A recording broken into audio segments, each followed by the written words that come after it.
इस क्लास का हमारा टॉपिक है मेंस्ट्रुएशन साइकिल। देखो, सबसे पहली बात आती है कि मेंस्ट्रुएशन साइकिल क्या है। हम लोगों को देखो, ये बात ध्यान रखना, हम लोग पढ़ रहे हैं दो एग्जाम्स के लिए अभी,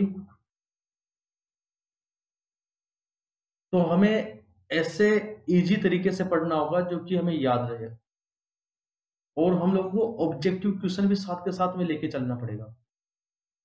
देखो, बिना जो है क्वेश्चन प्रैक्टिस के आप कुछ भी नहीं कर सकते, ये बात ध्यान रखना। तो हम यहाँ पे जो पढ़ रहे हैं वो है मेंस्ट्रुएशन।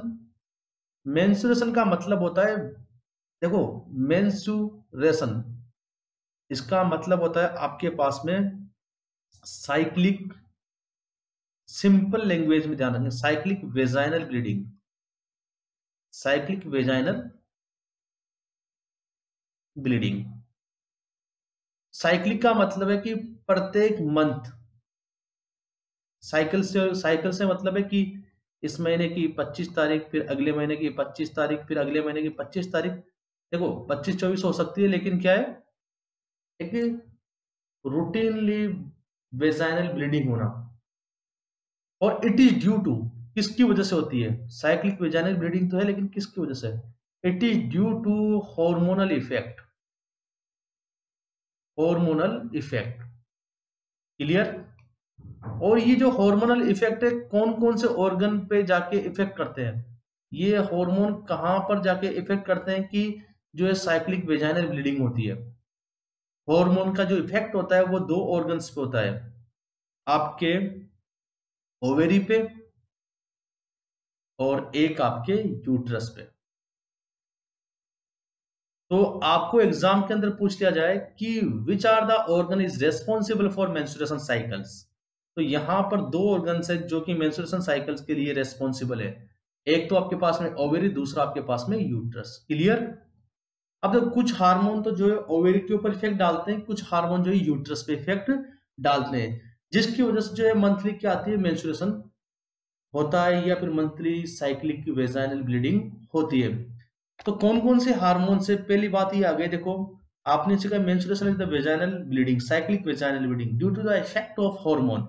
हार्मोन के इफेक्ट की वजह से, हार्मोन कहाँ पे इफेक्ट डालता है? ओवेरी और यूट्रस पे इफेक्ट डालता है हार्मोन, है ना? अब ये कौन कौन से हार्मोन है जो ओवेरी और यूट्रस पे इफेक्ट डालते हैं, तो हम पढ़ेंगे यहाँ पे hormones, hormone of menstruation cycle, hormones of menstruation cycle, very very important topic for your exam. Hormones of menstruation cycle, कौन कौन से हार्मोन रिस्पॉन्सिबल है? सबसे पहले बात करते हैं आपके HPO एक्सिस, ध्यान रखना, जब हार्मोन्स की बात करते हैं हम लोग यहाँ पे, तो HPO एक्सिस की बात करते हैं। HPO एक्सिस के मतलब जो हार्मोन इफेक्ट आता है, हार्मोनल इफेक्ट जो आता है, वो कौन से एक्सिस की वजह से आता है? तो आपको ये पता करना है कि हार्मोनल इफेक्ट जो आता है HPO एक्सिस की वजह से। और यहाँ पर जो HPO एक्सिस है, इसका मतलब क्या है? H फॉर हाइपोथैलेमस से निकलने वाले hormone, P for pituitary gland से निकलने वाले हार्मोन, और O फॉर जो है आपकी ओवेरी से निकलने वाले हार्मोन। तो यहाँ पर जो है 3 जगह से हार्मोन होते हैं जो कि आपके 2 जगह पे वर्क करते हैं। ध्यान रखना, 3 जगह से निकलते हैं हार्मोन। कहाँ पे वर्क करते हैं? 2 जगह पे। 3 जगह पर कहां से निकलते हैं? एक तो देखो कहां से निकलता है hormone, hypothalamus, H for hypothalamus से, हाइपोथैलेमस। सेकंड आपके पास में कहां से? पिट्यूटरी ग्लैंड से, पिट्यूटरी ग्लैंड। थर्ड कहां से निकलता है? ओवेरी से। ये 3 जगह से हार्मोन निकलते हैं, और इफेक्ट कहां डालते हैं? 2 जगह पे। कहां कहां पे आपके? एक तो ओवेरी पे और एक यूट्रस पे, क्लियर? अब देखो कौन कौन से हार्मोन जो है हाइपोथैलेमस से निकलते हैं, कौन कौन से हार्मोन जो है पिट्यूटरी ग्लैंड से निकलते हैं, और कौन कौन से हार्मोन जो है ओवेरी से निकलते हैं। सबसे पहले बात करते हैं हम लोग हाइपोथैलेमस से निकलने वाले हार्मोन जो कि मेंस्ट्रुएशन साइकिल के लिए रिस्पॉन्सिबल है। तो हाइपोथैलेमस से निकलने वाले हार्मोन जो कि मेंस्ट्रुएशन साइकिल के लिए रिस्पॉन्सिबल है, उनमें सबसे पहला नाम आता है आपके पास में GnRH का। किसका नाम आता है? GnRH। GnRH, सबसे पहला नाम आता है आपके पास में GnRH का। देखो एग्जाम के अंदर फुल फॉर्म भी पूछ सकते हैं आपसे कि GnRH की फुल फॉर्म क्या है। Gonadotropin releasing hormone, gonadotropin releasing hormone, gonadotropin releasing hormone, releasing hormone, gonadotropin releasing hormone. आई बात समझ में? ये किसके लिए रेस्पॉन्सिबल है? GnRH। देखो ध्यान रखेंगे, सबसे पहली बात निकलता कहां से? GnR गोनेडोट्रोपिन रिलीजिंग हार्मोन आपके निकलता कहां से? आपके ये निकलता है आपके GnRH रिलीजिंग हार्मोन हाइपोथैलेमस से। कहां से निकलता है? Hypothalamus,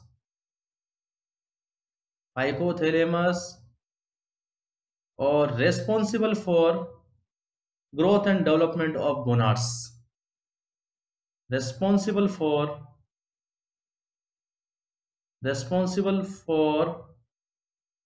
growth and development of sex organ। GnRH निकलता कहां से? हाइपोथैलेमस से। और इसका जो है आपके मेंस्ट्रुएशन से क्या संबंध है? देखो मेंस्ट्रुएशन कहां से आता है? सेक्स ऑर्गन से। और GnRH का काम क्या है? Responsible for growth and development of sex organs. Next hormone जो है आपके पास में FSH, FSH follicle stimulating hormone, follicle stimulating hormone, follicle stimulating hormone. अब सबसे पहली बात निकलता कहां से, ये बात पूछ सकते हैं कि फॉलिकल स्टिमुलेटिंग हार्मोन कहां से रिलीज होता है? आपके एंटीरियर पिट्यूटरी ग्लैंड से। हम लोगों ने पढ़ा था ना HPO एक्सिस। हाइपोथैलेमस का काम हो गया GnRH निकालना, तो पिट्यूटरी ग्लैंड जो है उसका एंटीरियर पार्ट निकालता है इसको, FSH को। Anterior pituitary gland, anterior pituitary gland से निकलता है। Other name of anterior pituitary gland नाम बताओ? एडिनोहाइपोफाइसिस, एडिनोहाइपोफाइसिस भी कहते हैं इसको, एडिनोहाइपोफाइसिस भी कहा जाता है। एंटीरियर पिट्यूटरी ग्लैंड से ये रिलीज होता है। और इसका जो इफेक्ट है वो कहां पे दिखाई देता है? आपके ओवेरी पे। ध्यान रखना कहां पे इफेक्ट करता है? ओवेरी के ऊपर। ओवेरी के ऊपर क्या इफेक्ट करता है ये? ओवेरी के ऊपर ये जो है फॉलिकल को मैच्योर करता है। किसको मैच्योर करता है? फॉलिकल को। It is responsible to develop mature follicle known as Graafian follicle, इसको कहते हैं हम। इसका काम क्या है? ओवेरी के अंदर जो फॉलिकल्स है, फॉलिकल्स को मैच्योर करना, फॉलिकल को मैच्योर करना, फॉलिकल्स को मैच्योर करना। और मैच्योर फॉलिकल्स को क्या कहते हैं? याद रखेंगे, मैच्योर फॉलिकल्स को कहते हैं ग्राफियन फॉलिकल्स। जो मैच्योर फॉलिकल्स होती है उसको क्या बोलते हैं? Graafian follicles. और ग्राफियन फॉलिकल्स के अंदर क्या होता है कि मैच्योर ओम होता है, जिसको सेकेंडरी oocyte भी कहते हैं। सेकेंडरी oocyte भी कहा गया है ग्राफियन फॉलिकल को। क्लियर? सेकेंडरी oocyte भी कहा गया है ग्राफियन फॉलिकल को। ग्राफियन फॉलिकल की साइज ही पूछ सकते हैं एग्जाम के अंदर कि कितनी साइज होती है? 20 mm। ग्राफियन फॉलिकल की जो साइज होती है 20 mm। तो इसकी साइज को बढ़ाना, इसकी मेच्योरिटी करना, ये सारा वर्क किसका है? फॉलिकल स्टिमुलेटिंग हार्मोन का। और फॉलिकल स्टिमुलेटिंग हार्मोन आपके कहां से निकल रहा है? एंटीरियर पिट्यूटरी ग्लैंड से। ओके, नेक्स्ट हार्मोन है आपके पास में ल्यूटिनाइजिंग हार्मोन।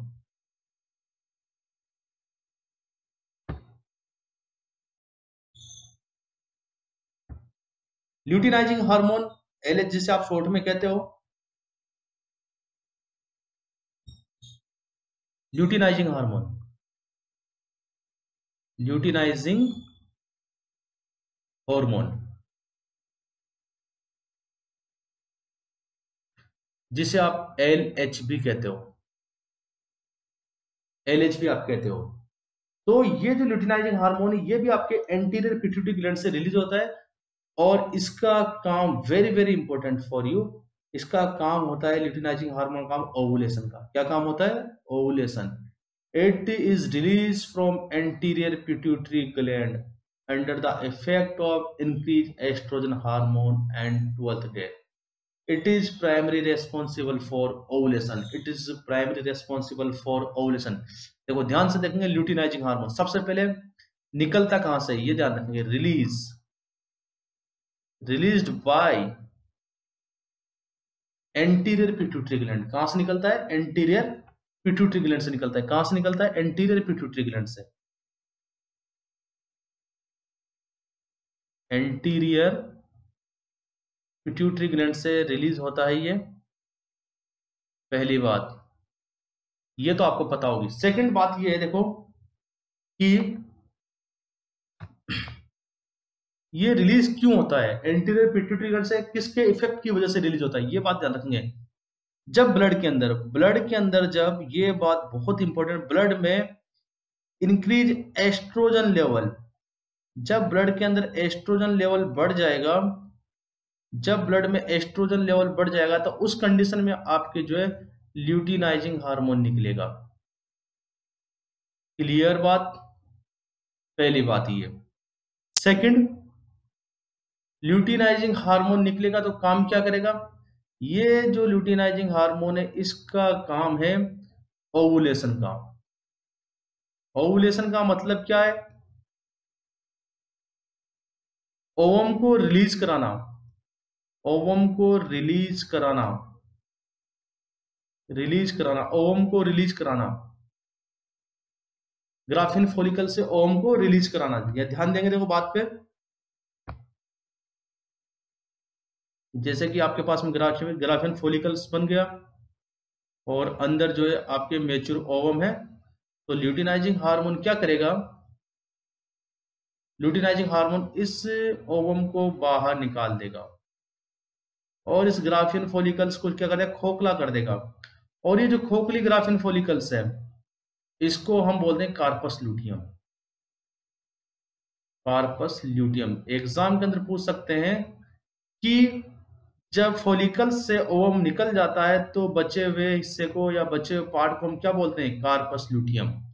आगे बात समझ में? कार्पस ल्यूटियम, इसके बारे में आगे भी पढ़ेंगे हम लोग डिटेल से। उसके बाद हार्मोन एस्ट्रोजन एंड प्रोजेस्टेरोन। तो एग्जाम के अंदर पूछ लिया जाए कि ओवुलेशन किसकी वजह से होता है? ल्यूटिनाइजिंग हार्मोन की वजह से। तो हमने जीएनआरएच पढ़ा, एफएसएच पढ़ा, एलएच पढ़ा। नेक्स्ट हमारे पास में एस्ट्रोजन एंड प्रोजेस्टेरोन। नेक्स्ट हमारे पास में estrogen and progesterone. Estrogen and progesterone, very very important point for you. सबसे पहले बात करते हैं कि ये निकलते कहां से? These are ovarian hormone responsible for uterine cycle. ये ओवेरी से निकलते हैं, ये बात ध्यान रखेंगे। निकलते ओवेरी से, ध्यान रखें, release by ovary, very very important for you. Release by ovary, release by ovary. और इफेक्ट किस पे डालते हैं? आपके रिलीज बाय ओवेरी इफेक्ट डालते हैं आपके यूट्रस पे। निकलेंगे ओवेरी से, इफेक्ट कहां पे डालेंगे? यूट्रस पे। कहां पे डालेंगे? यूट्रस पे। आई बात समझ में? दोनों का काम क्या होगा? एस्ट्रोजन तो आपके निकल कर आपके यूट्रस को तैयार करता है। इन केस अगर प्रेगनेंसी हो जाए तो यूट्रस को तैयार करता है फीटस के इम्प्लांट के लिए। आई बात समझ में? यूट्रस को किस तरीके से तैयार करता है एस्ट्रोजन? हाइपरप्लेसिया करता है। क्या करता है?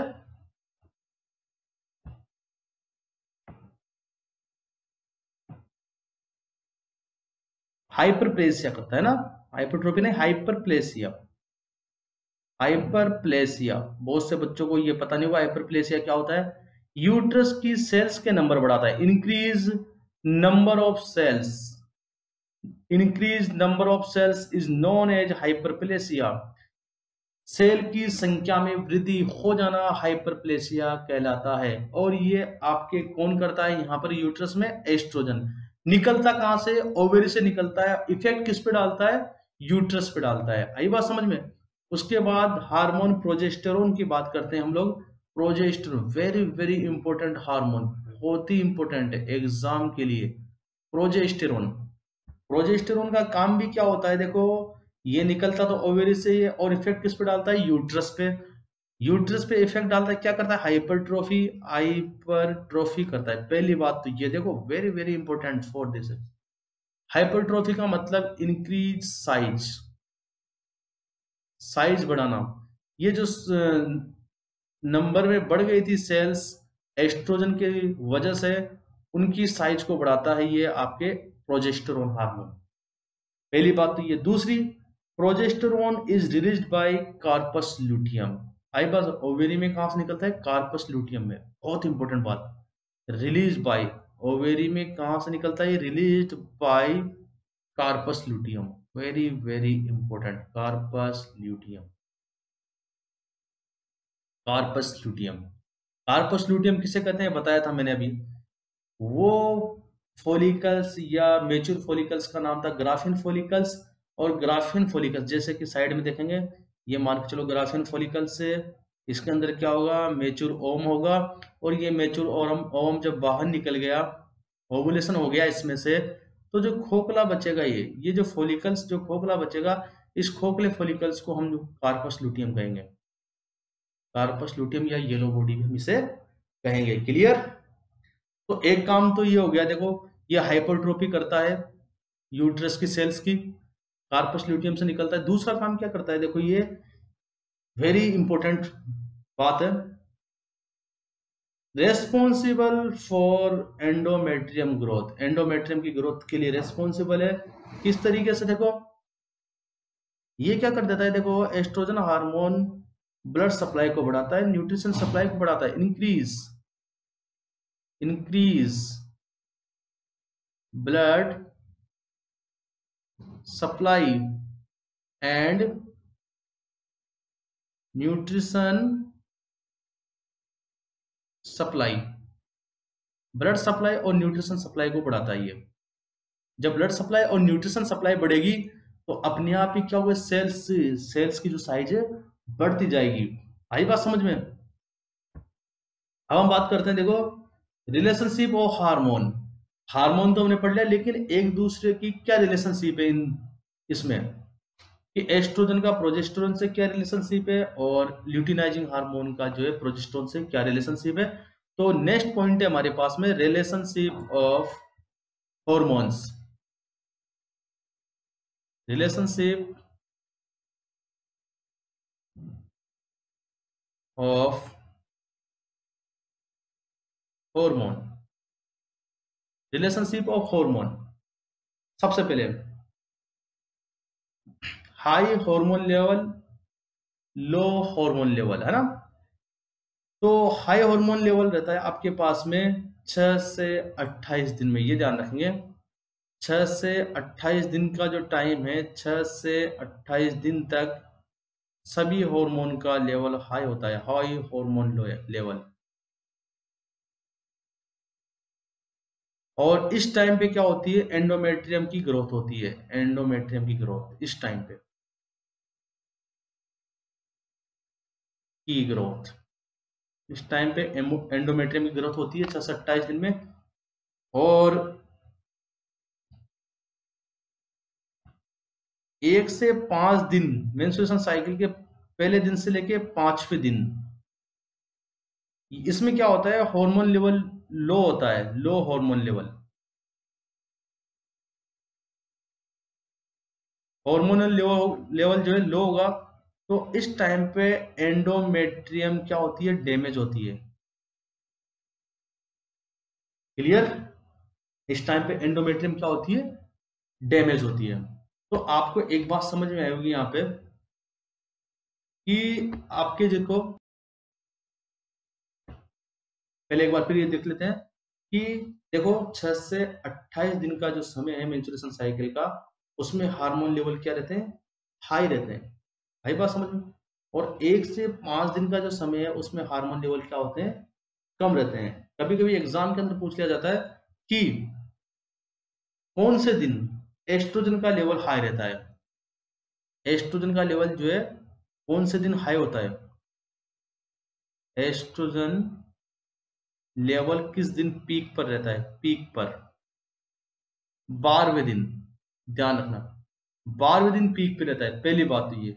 दूसरी बात कि इसके पीक पे रहने की वजह से क्या इफेक्ट पड़ता है, देखो इसके पीक पे रहने की वजह से क्या इफेक्ट पड़ता है, यहाँ पे ध्यान रखना। अगर आपका एस्ट्रोजन लेवल बढ़ता है तो कौन सा हार्मोन रिलीज होता है? LH hormone. एलएच का भी लेवल बढ़ेगा, और एलएच का लेवल बढ़ेगा तो क्या होगा? ओवुलेशन। Ovulation clear?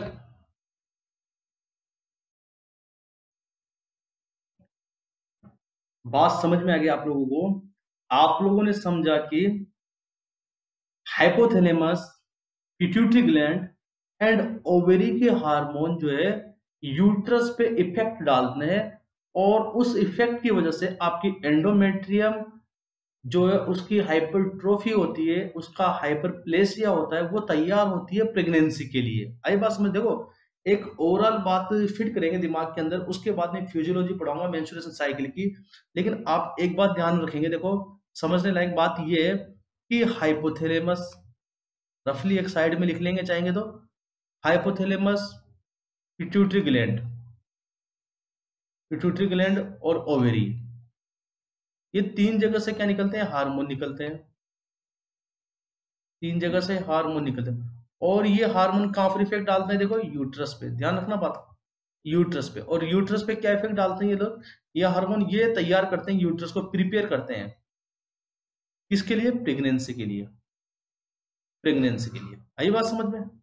अब प्रेगनेंसी कब होगी, ध्यान देना, जब स्पर्म प्लस ओवम, स्पर्म और ओवम मिलेंगे तब प्रेगनेंसी होगी। अब मान के चलो किसी फीमेल के फेलोपियन ट्यूब में ओवम तो है, लेकिन उसको स्पर्म नहीं मिला, तो क्या प्रेगनेंसी होगी? नहीं, प्रेगनेंसी नहीं होगी। तो जो तैयारी की है यूट्रस ने, जो यूट्रस ने तैयारी की है प्रेगनेंसी के लिए, उस तैयारी का क्या होगा?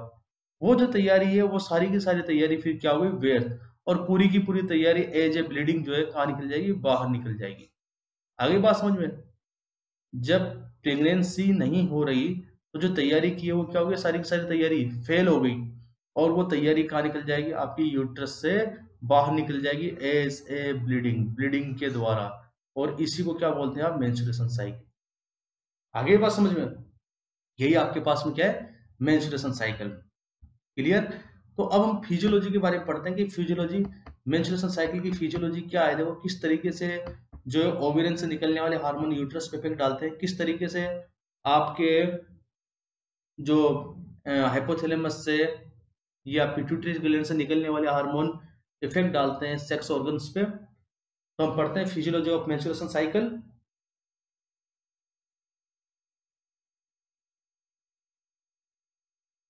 फिजियोलॉजी ऑफ मेंस्ट्रुएशन साइकिल,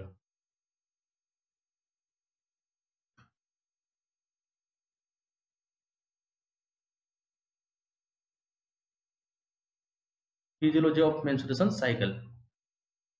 तो मेंस्ट्रुएशन साइकिल की फिजियोलॉजी, फिजियोलॉजी का मतलब होता है किस तरीके से होता है, कौन कौन से हार्मोन के इफेक्ट की वजह से होता है। आई बात समझ में? तो इसको दो फेज के अंदर डिवाइड किया गया है। कितने फेज में? 2 फेज में। इसको 2 फेज में डिवाइड किया गया है फिजियोलॉजी को। एक तो आपके पास में ओवेरियन फेज, या उसको बोलते हैं ओवेरियन चेंजेस भी कहते हैं, ओवेरियन साइकिल भी कहते हैं। और एक आपके पास में यूटेराइन साइकिल या यूटेराइन फेज या यूटेराइन चेंजेज। आई बात समझ में? एक ही चीज है कि यूट्रस में क्या क्या चेंज होते हैं, ओवेरी में क्या क्या चेंजेस होते हैं। आगे बात समझ में? अब देखिए, सबसे पहले बात करते हैं ओवेरियन चेंजेस की। तो ओवेरियन चेंजेस को क्या किया गया है? 2 पार्ट में डिवाइड किया गया है। कितने पार्ट में? 2 पार्ट में। 2 फेज होते हैं इसके अंदर। ओवेरियन चेंजेस में कितने फेज होते हैं? 2 फेज। एक फेज का नाम है फोलिकुलर फेज। सबसे पहला कौन सा है? फोलिकुलर फेज, जिसके अंदर क्या बनती है? ग्राफियन फोलिकल बनती है। ध्यान रखना, फोलिकुलर फेज। और दूसरा आपके पास में ल्यूटियल फेज। कौन सा है? Luteal phase, luteal phase. दूसरा कौन सा है? Luteal phase. आगे बात समझ में। पहला फोलिकुलर फेज। फोलिकुलर फेज होता है जो आपके 6 से 14 दिन, मेंस्ट्रुएशन के 6 डेज से लेके 14 डेज तक, मतलब ब्लीडिंग वाले 5 दिन छोड़ दीजिए आप, ब्लीडिंग वाले 5 दिन छोड़ने के बाद छठे दिन से लेके 14 दिन तक, मतलब जब तक कि ओवुलेशन होता है तब तक का जो फेज है वो फोलिकुलर फेज कहलाता है। एग्जाम के अंदर पूछे, देखो very very important for you, मैं इसको डिटेल से ही पढ़ूंगा, लेकिन यहां पर भी बता रहे हैं कि फोलिकुलर फेज में ही ओवुलेशन होता है। एग्जाम के अंदर पूछे कि ओवेरियन साइकिल के कौन से फेज में ओवुलेशन होता है? फोलिकुलर फेज में। आई बात समझ में। ओवुलेशन का मतलब release ovum from ovary, release ovum from ovary. और कौन से हार्मोन के इफेक्ट की वजह से होता है? ल्यूटिनाइजिंग हार्मोन की इफेक्ट की वजह से। और ल्यूटिनाइजिंग हार्मोन जो है किसके इफेक्ट की वजह से निकलता है? एस्ट्रोजन हार्मोन के बढ़ जाने की वजह से ल्यूटिनाइजिंग हार्मोन निकलता है। क्लियर? तो आपको देखो यहाँ पे एक बात ध्यान रखनी है कि मेंस्ट्रुएशन साइकिल में दो जगह पे इफेक्ट होता है। एक तो ओवेरियन अलग काम होती है और यूट्रस का अलग काम होता है। ओवेरियन में जो साइकिल चलता है उसको ओवेरियन साइकिल या ओवेरियन चेंजेस भी कहते हैं। अब ओवेरियन चेंजेस को दो फेज में डिवाइड कर दिया। 6 से 14 दिन तक वाला जो है फोलिकुलर फेज रहेगा, और आपके पास में 15 दिन से लेके 28 दिन का, 15 दिन से लेके 28 दिन का जो क्या रहेगा आपके पास में? Luteal phase. क्या रहेगा? 15 से 28 दिन का आपके पास में ल्यूटियल फेज रहेगा। क्लियर है? 15 से 28 दिन का क्या रहेगा आपके पास में? Luteal phase. अब बात करते हैं यूटेराइन चेंजेस। यूटेराइन चेंजेस में भी 3 फेज होते हैं, 3 फेज होते हैं। सबसे पहला आपके पास में यूट्रस के अंदर देखो bleeding phase. First phase of menstruation cycle is bleeding phase. First phase किसे कहा गया है? ब्लीडिंग फेज को। 1 से 5 दिन का होता है, शुरुआत के पहले दिन से लेके 5वें दिन का। सेकंड फेज यूट्रस के अंदर सेकंड काम क्या होता है? Proliferative, proliferative phase. प्रोलिफेरेटिव सबको डिटेल से पढ़ेंगे, टेंशन मत लो। Proliferative phase. तीसरा फेज कौन सा होता है आपके पास में? सिक्रेटरी फेज, जिसके अंदर सिक्रेशन होता है, सिक्रेटरी फेज। अब प्रोलिफेरेटिव फेज कब से लेके कब तक होता है? ध्यान रखेंगे 6 से 14 दिन तक। इधर प्रोलिफेरेटिव चलेगा यूट्रस में, और इधर कौन सा चलेगा? फोलिकुलर चलेगा। आई बात समझ में। और इधर जो है ल्यूटियल फेज चलेगा, और इधर कौन सा चलेगा? सिक्रेटरी फेज, 15 से 28 दिन का। क्लियर? अब सबसे पहले बात करते हैं हम लोग, देखो इधर देखेंगे, सामने ध्यान से देखेंगे कि ये आपके पास में, ये आपके पास में ओवेरी, और यहां पर आपके पास में ये आपके पास में यूट्रस।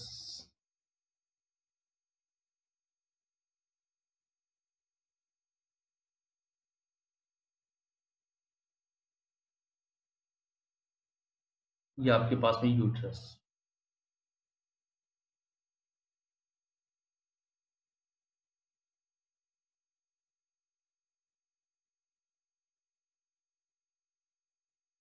ये लीजिए। अब होगा क्या देखो, सबसे पहले फेज फोलिकुलर फेज की बात करते हैं हम। सबसे पहले, सबसे पहला फेज है फोलिकुलर फेज, ओवेरियन चेंजेस के अंदर, है ना। ओवेरियन चेंजेस में हम बात करते हैं ओवेरियन चेंजेस। इधर ओवेरी की तरफ लिख देता हूं, ओवेरियन चेंजेस। इसमें सबसे पहले बात करते हैं फोलिकुलर फेज की। फोलिकुलर फेज जिसकी टाइम पीरियड कब से लेकर 14 से 28 दिन तक। क्लियर? अब इसके अंदर होता क्या है देखो, इसके अंदर आपके होता क्या है यार, ध्यान रखेंगे कि यहाँ पे जो है आपके ग्राफियन फोलिकल्स बनती है। सबसे मेन चीज, जो इमेच्योर फोलिकल्स होते हैं आपके, देखो आपके ओवेरी के अंदर कुछ इमेच्योर फोलिकल्स होते हैं। इन इमेच्योर फोलिकल्स के ऊपर एक हार्मोन काम करता है, ध्यान रखेंगे, एंटीरियर पिट्यूटरी ग्लैंड से निकलता है, जिसका नाम है follicle stimulating hormone. Follicle stimulating hormone. इन फॉलिकल्स को क्या करता है, वो स्टिमुलेट करता है। फॉलिकल्स को क्या करता है, स्टिमुलेट करता है। और इन फॉलिकल्स को स्टिमुलेट करता है तो यहाँ पर ये फॉलिकल्स क्या होती है, अपने आप में ग्रो करती है, और ग्रो करके क्या बना लेती है कि ग्राफियन फॉलिकल्स बना लेती है। इस ग्राफियन फॉलिकल्स के अंदर क्या होता है, ओवम होता है। अब ये जैसे ग्राफियन फॉलिकल्स बन जाएगा, ये जो ग्राफियन फॉलिकल्स है, ये फॉलिकल्स ये किस हार्मोन का सिक्रेशन करेंगे, एस्ट्रोजन का, एस्ट्रोजन हार्मोन का सिक्रेशन करेंगे, ध्यान रखना। और 12वें दिन जो है एस्ट्रोजन हार्मोन जो है पीक लेवल पे पहुंच जाएगा। जैसे 12वें दिन एस्ट्रोजन हार्मोन पीक लेवल पे पहुंचेगा तो ये आपके पास में देखो फॉलिकल स्टिमुलेटिंग हार्मोन भी आपका कम हो जाएगा, और आपके उस टाइम पे जो है एस्ट्रोजन हार्मोन के इफेक्ट की वजह से यहाँ पर आपके ल्यूटिनाइजिंग हार्मोन आएगा। कौन आएगा, ल्यूटिनाइजिंग हार्मोन। और ये ल्यूटिनाइजिंग हार्मोन क्या करेगा, इस ग्राफियन फॉलिकल्स पे, ये जो बनी है ग्राफियन फॉलिकल जिसको मैं लिख दूंगा GF से, इस ग्राफियन फॉलिकल्स में ओवम को बाहर निकाल देगा। इस ओवम को कहाँ निकाल देगा, बाहर निकाल देगा। क्लियर। तो आपके पास में देखो जो फॉलिकुलर फेज कहां से लेके कहां तक का होता है, ध्यान रखना। इमेच्योर जो फॉलिकल है, फॉलिकल का मतलब जिनसे अंडा बनने वाला है, इमेच्योर फॉलिकल को मैच्योर फॉलिकल में कन्वर्ट करने तक कौन सा आपके पास में कौन सा साइकिल रहता है, फॉलिकुलर फेज या फॉलिकुलर साइकिल रहता है। और किस हार्मोन के इफेक्ट की वजह से होता है ये, मैच्योर FSH की वजह से, फॉलिकल स्टिमुलेटिंग हार्मोन। आता कहां से आपके पास में, एंटीरियर पिट्यूटरी ग्लैंड से, एंटीरियर पिट्यूटरी ग्लैंड से आपके FSH आएगा, और वो कहां पे काम करेगा, इमेच्योर फॉलिकल पे काम करेगा और मैच्योर फॉलिकल में कन्वर्ट कर देगा। और इस मैच्योर फॉलिकल को आप क्या कहेंगे, Graafian follicle, Graafian follicle. Clear. और ये जो ग्राफियन फॉलिकल होगी ये क्या निकालेगी आपके पास में, एस्ट्रोजन हार्मोन। क्या निकालेगी, एस्ट्रोजन हार्मोन, ध्यान रखना बात पे। और इस एस्ट्रोजन हार्मोन का काम क्या होगा, एक तो आपकी यूट्रस का हाइपरप्लेसिया करना, यूट्रस की जो सेल्स है, एंडोमेट्रियम है, internal layer of the uterus, endometrium की जो सेल्स है उसमें क्या करेगा, हाइपरप्लेसिया करेगा, उसके नंबर ऑफ सेल्स को बढ़ाएगा, तैयार कर रहा है प्रेगनेंसी के लिए। आई बात समझ में, एक काम तो हो गया। दूसरा, एस्ट्रोजन बढ़ने की वजह से जो है यहाँ पे जो है ल्यूटिनाइजिंग हार्मोन निकलना स्टार्ट हो जाता है। कौन सा हार्मोन, ल्यूटिनाइजिंग हार्मोन। और ल्यूटिनाइजिंग हार्मोन क्या करता है, इस ल्यूटिनाइजिंग हार्मोन इस ग्राफियन फॉलिकल से ओवम को बाहर निकाल देता है, ओवम को बाहर निकाल देता है। और ओवम को बाहर निकलने की जो प्रक्रिया है उसको क्या बोलते हैं हम, ओवुलेशन। क्या बोलते हैं, ओवुलेशन। आगे बात समझ में। तो ओवुलेशन किसके द्वारा होता है, ल्यूटिनाइजिंग हार्मोन के द्वारा। कौन से दिन होता है, देखो ये ध्यान रखेंगे हमेशा, ओवुलेशन का वेरी वेरी इंपॉर्टेंट क्वेश्चन है। यहाँ पे आपके देखो ओवुलेशन क्यों हुआ, क्योंकि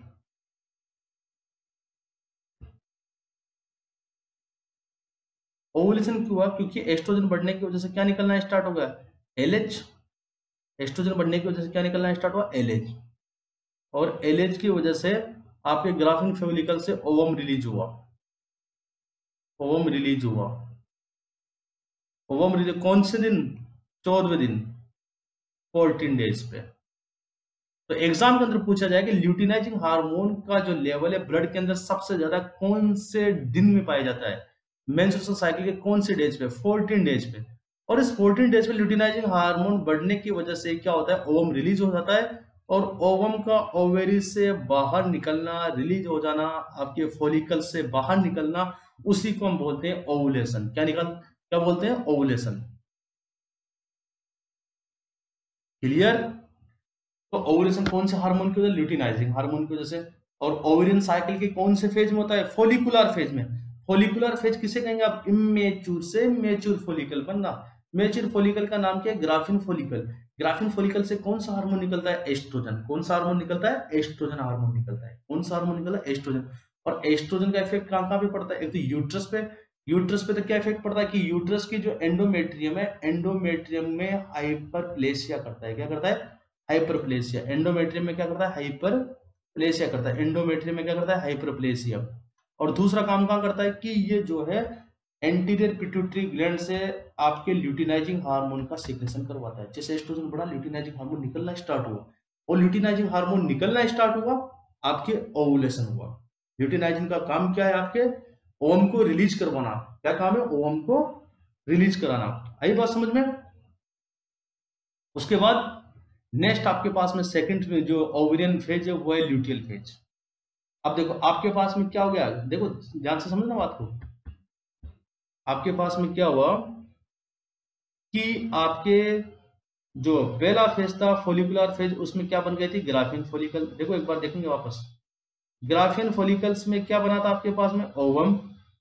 ये ओवम बाहर निकल गया, ये चला गया, आपके ओवम रिलीज हुआ और बाहर निकल गया, तो कहां पर जाके पड़ा रहेगा? फॉलोपियन ट्यूब में पड़ा रहेगा। आई बात समझ में? कहां पड़ा रहेगा? फॉलोपियन ट्यूब में। और ये देखो जैसे ही इस ग्राफियन फोलिकल्स में से ओवम निकल गया, एक खोखला रह गया। क्या रह गया? खोखला।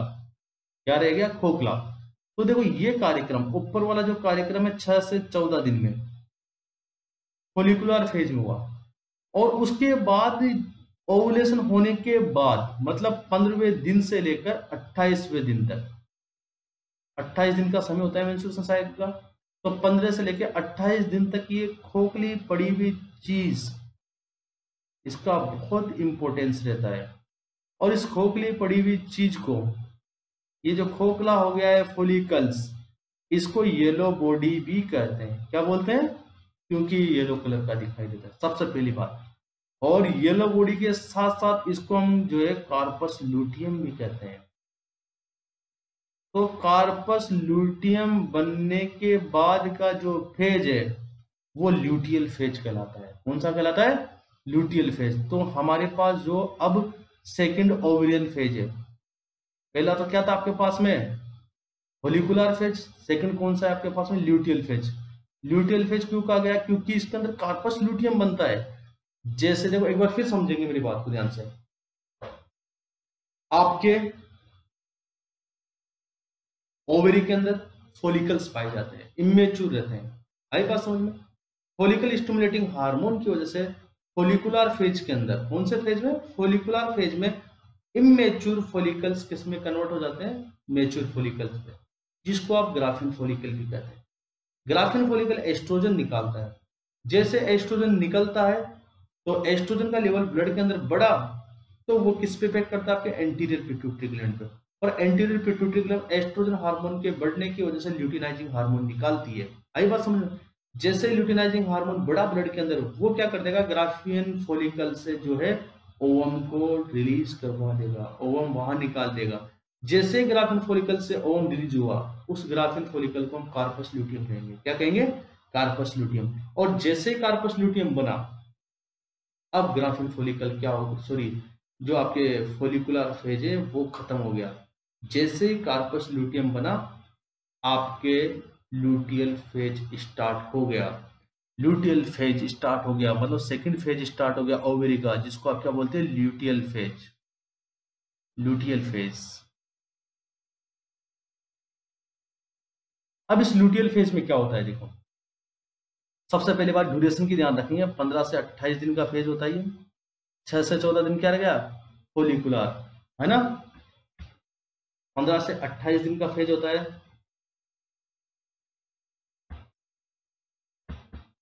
और इसके अंदर क्या क्या देखो क्या क्या घटनाएं घटित होती है।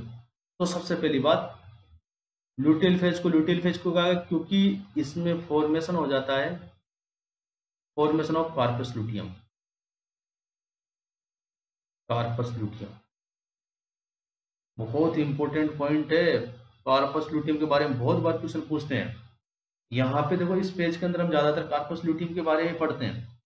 अब देखो क्या होता है, जो कार्पस लूटियम होता है वो दो हार्मोन निकालता है। ध्यान रखेंगे, very very important for you, estrogen and progesterone. लेकिन एस्ट्रोजन इन माइनर अमाउंट, बिल्कुल कम अमाउंट में निकलता है एस्ट्रोजन। ग्राफिन फॉलिकल से निकल गया जितना निकल गया, अब तो एस्ट्रोजन क्या मेंटेनेंस निकलेगा बस कम अमाउंट में। प्रोजेस्टेरोन हाईली अमाउंट में निकलेगा। हाईली अमाउंट में निकलेगा। अब एग्जाम के अंदर पूछ लिया जाए कि कार्पस ल्यूटियम से कौन कौन से हार्मोन निकलते हैं, ध्यान रखना एस्ट्रोजन और प्रोजेस्टेरोन दोनों निकलते हैं, ये बात ध्यान रखेंगे। लेकिन अगर ज्यादा अमाउंट की पूछ लिया कि ज्यादा अमाउंट में कौन निकलता है, तो आप क्या बताओगे, प्रोजेस्टेरोन निकलता है। ज्यादा अमाउंट में कौन निकलता है, प्रोजेस्टेरोन। ज्यादा अमाउंट में कौन निकलता है, प्रोजेस्टेरोन।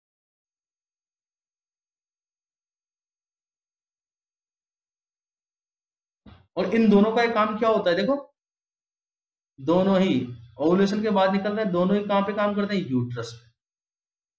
ये बात ध्यान रखेंगे, दोनों ही कहां पे काम करते हैं, यूट्रस पे काम करते हैं। एस्ट्रोजन और प्रोजेस्टेरोन दोनों ही कहां पे काम करते हैं, यूट्रस पे। एस्ट्रोजन का काम तो क्या होगा कि ये हाइपरप्लेसिया करेगा, प्रोजेस्टेरोन का काम क्या होगा, हाइपरट्रोफी करेगा। प्रोजेस्टेरोन पूरी की पूरी प्रेगनेंसी को मेंटेन करता है, ध्यान रखना।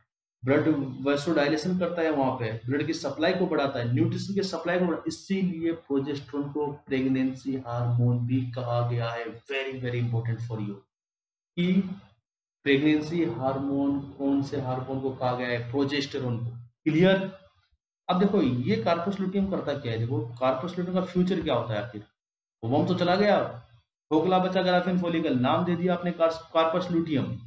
अब इस कार्पस लुटियम का क्या होता है, देखो तो कार्पस लुटियम के साथ दो घटनाएं हो सकती है। एक घटना है तो क्या, ये कार्पस लुटियम है, ध्यान देना मेरी बात में। कार्पस लुटियम किसे कहते हैं, खोखले फोलिकल्स को, जिसमें से क्या निकल चुका है, ओवम निकल चुका है। ये आपके पास में यहाँ पर दो घटनाएं हो सकती है इसके साथ में।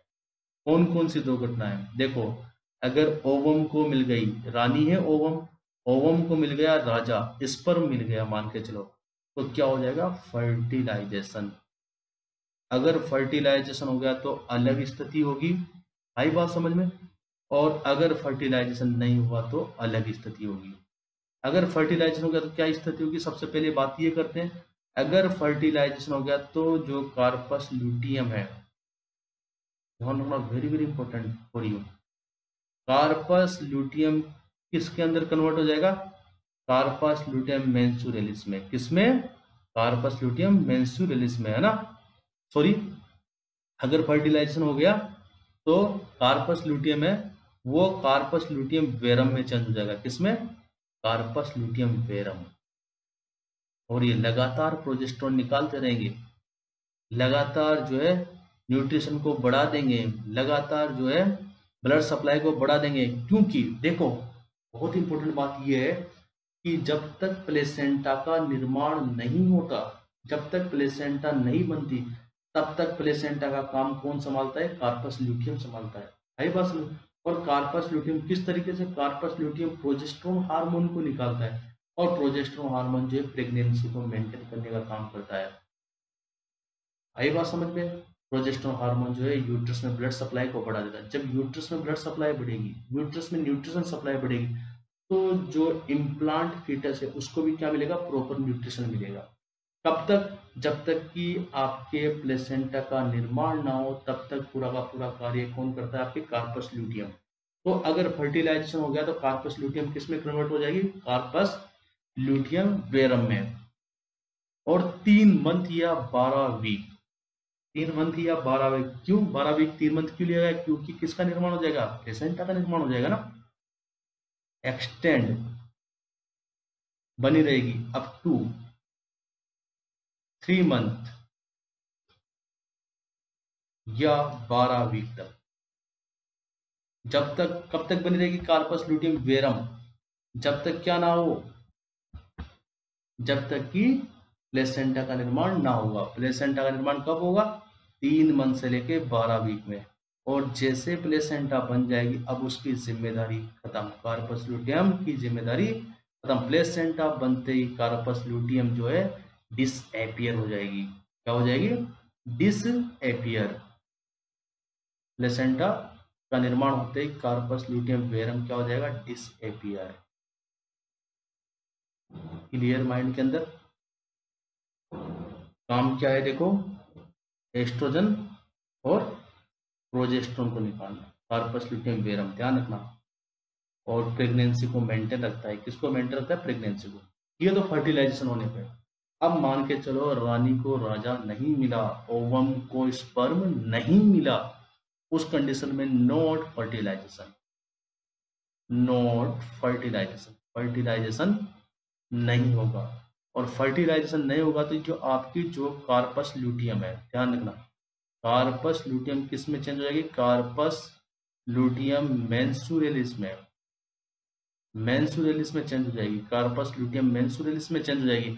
और कार्पस ल्यूटियम मेंसूरेलिस जो है बाद में किस में चेंज हो जाएगी, कार्पस ल्यूटियम एल्बिकेंस में, एल्बिकेंस, कार्पस ल्यूटियम एल्बिकेंस में चेंज हो जाएगी। और 15 से 28 दिन के समय के बाद, सॉरी 26 से 28 दिन, 26 से 28 दिन के समय में वो लुप्त हो जाएगी, डिसअपियर हो जाएगी। ध्यान रखना ना, देखो प्रेगनेंसी होने के बाद तो कब डिसअपियर होती है, 3 महीने में। और जब प्रेगनेंसी नहीं होती तो कब डिसअपियर हो रहा है कार्पस ल्यूटियम, 26 से 28 दिन में। Very very important for you. तो ये आपके पास में ल्यूटियल फेज। तो ल्यूटियल फेज का मेन इंपॉर्टेंस आपको पता लगा कि ल्यूटियल फेज के अंदर कार्पस ल्यूटियम बनती है जो कि प्रोजेस्टेरोन और एस्ट्रोजन का हार्मोन का सिक्रेशन करती है। प्रोजेस्टेरोन का ज्यादा करती है, एस्ट्रोजन का कम। प्रोजेस्टेरोन जो है आपकी प्रेगनेंसी को मेंटेन रखता है, किसको मेंटेन रखता है, प्रेगनेंसी को मेंटेन रखता है। क्लियर। अब हम बात करते हैं, देखो आपके यूट्रस पे क्या फर्क पड़ता है। ये तो ओवेरियन साइकिल हो गया, ओवेरी के बाद यूट्रस पे क्या इफेक्ट पड़ता है, बहुत इंपॉर्टेंट बात। तो बात करते हैं हम लोग यूटेराइन चेंजेज, यूट्रस पे क्या क्या चेंजेस होते हैं।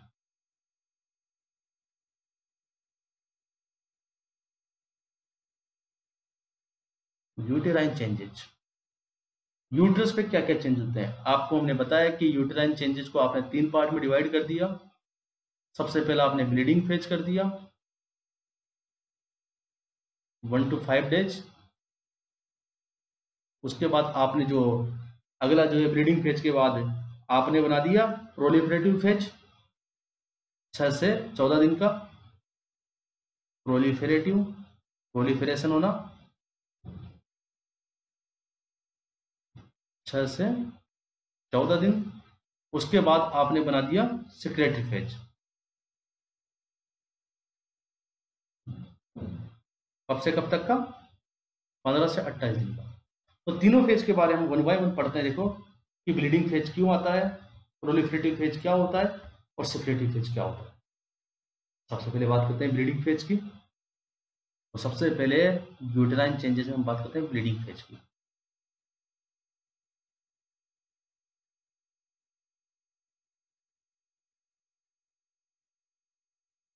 ब्लीडिंग फेज, ब्लीडिंग फेज जैसा कि नाम से ही शो रहा है कि इसके अंदर क्या होती है, ब्लीडिंग होती है। ये 1 से 5 दिन का, very very important for you. 1 से 5 ब्लीडिंग फेज कितने दिन का होता है, शुरुआत के 1 से 5 दिन के फेज को हम ब्लीडिंग फेज कहते हैं। पहली बात, ब्लीडिंग फेज अलग चीज है। और आपसे पूछा जाएगा मेंस्ट्रुएशन साइकिल में ब्लीडिंग कितने दिन तक होती है, वो अलग चीज है। ये क्वेश्चन दोनों को ध्यान रखना। मेंस्ट्रुएशन साइकिल में ब्लीडिंग कितने दिन तक होती है, मेंस्ट्रुएशन साइकिल में ब्लीडिंग कितने दिन तक होती है।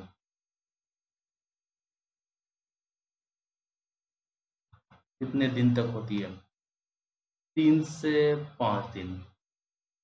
I was 3 to 5 days, 3 to 5 days. अगर मान लो और भी और एक्सटेंशन करके पूछे तो 2 से लेकर 7 दिन तक मिनिमम। मिनिमम पूछ रहे, मिनिमम कितने दिन तक, 2 डेज। मैक्सिमम कब तक, 7 डेज। अगर रेंज में पूछे 3 से 5 दिन, है ना। और ऐसे पूछे मिनिमम कितने दिन तक होती है तो 2 दिन, मैक्सिमम कितने दिन तक होती है तो 7 डेज। क्लियर। और इसी को ब्लीडिंग फेज को हम मेंसेस भी बोलते हैं। इट इज आल्सो नोन, इसी फेज को क्या बोलते हैं, मेंसेस भी कहा गया है, मेंसेस। और जो ब्लीडिंग हो रही है, ब्लीडिंग हो रही है, जो ब्लीडिंग हो रही है उसको हम बोलते हैं केटामेनिया भी कहते हैं, या इसी फेज का दूसरा नाम केटामेनिया भी है, केटामेनिया। क्लियर। इसी फेज को क्या कहते हैं हम लोग, केटामेनिया भी कहते हैं। और यहाँ पर इंपॉर्टेंट बात ये कि आखिर होता क्यों है, ब्लीडिंग फेज क्यों होता है। देखो सुनेंगे मेरी बात को ध्यान से। देखो दिमाग लगाएंगे बहुत अच्छी बात है। देखो अगर दिमाग नहीं लगाएंगे तो कुछ भी नहीं हो पाएगा। दिमाग लगाने का देखो टाइम आ गया है। यहाँ पे आपके ओवेरी थी, सुनना मेरी बात, देखो समझने लायक चीज है पूरी पूरी। ओवेरी के अंदर पहले तो बन गया था ग्राफिन फोलिकल, जिसको आपने ओवेरी साइकिल के अंदर क्या बोला था, फोलिकुलर फेज। ग्राफिन फोलिकल बन गया था आपके पास में, और ग्राफिन फोलिकल बन गया था आपके फोलिकुलर फेज में। फोलिकुलर फेज में 6 से 14 दिन का समय था। 14 दिन इस ग्राफिन फोलिकल से क्या निकल गया, ओवम बार निकल गया। अब जो ग्राफिन फोलिकल तो जो है एस्ट्रोजन प्रॉपर दे रही थी, 6 से 14 दिन पे तो एस्ट्रोजन मिल रहा था, लेकिन क्या हुआ 14 दिन ओवम बार निकल गया तो ग्राफिन फोलिकल क्या बन गई, कार्पस लुटियम बन गई। पता है आप लोगों को, अभी पढ़ के आए हो। और कार्पस लुटियम क्या करती है, देखो एस्ट्रोजन भी निकालती है, प्रोजेस्टेरोन भी निकालती है, लेकिन एस्ट्रोजन कम निकालती है। ध्यान देना, यहीं से कहानी शुरू हो जाती है।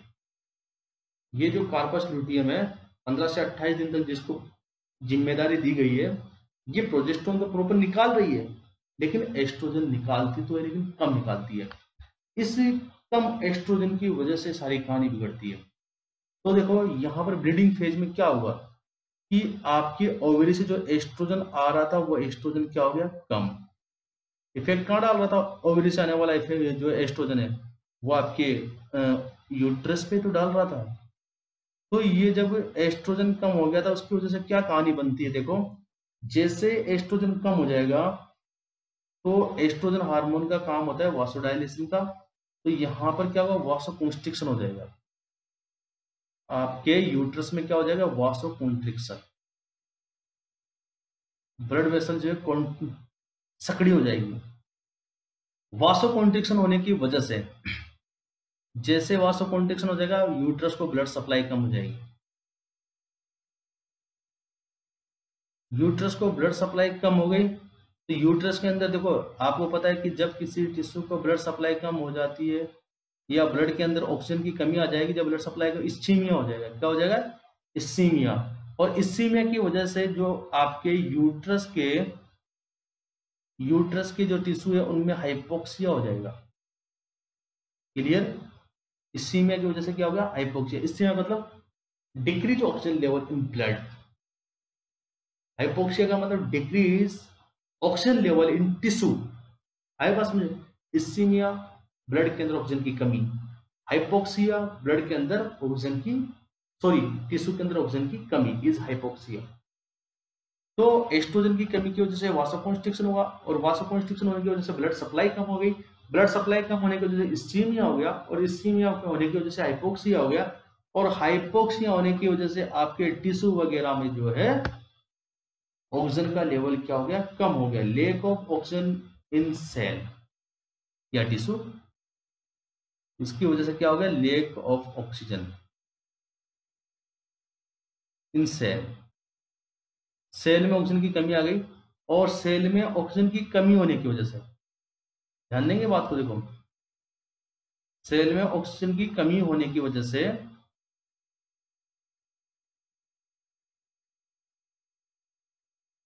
सेल में ऑक्सीजन की कमी होने की वजह से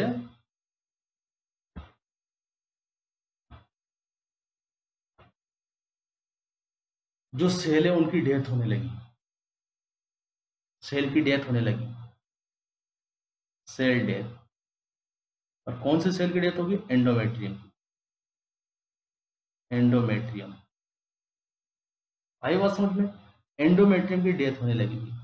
एंडोमेट्रियम की डेथ होने लगेगी तो डेथ, टिश्यू डेथ की वजह से क्या होने लगा, टिश्यू के अंदर नेक्रोसिस, सेल डेथ की वजह से या टिश्यू डेथ की वजह से क्या होने लगेगा, नेक्रोसिस। आई बात समझ में। नेक्रोसिस की वजह से क्या होगा, आपके एंडोमेट्रियम जो सेल्स है, मरी हुई सेल्स है, अब वो जो है यूट्रस की दीवार पे थोड़ी चिपकी रहेगी।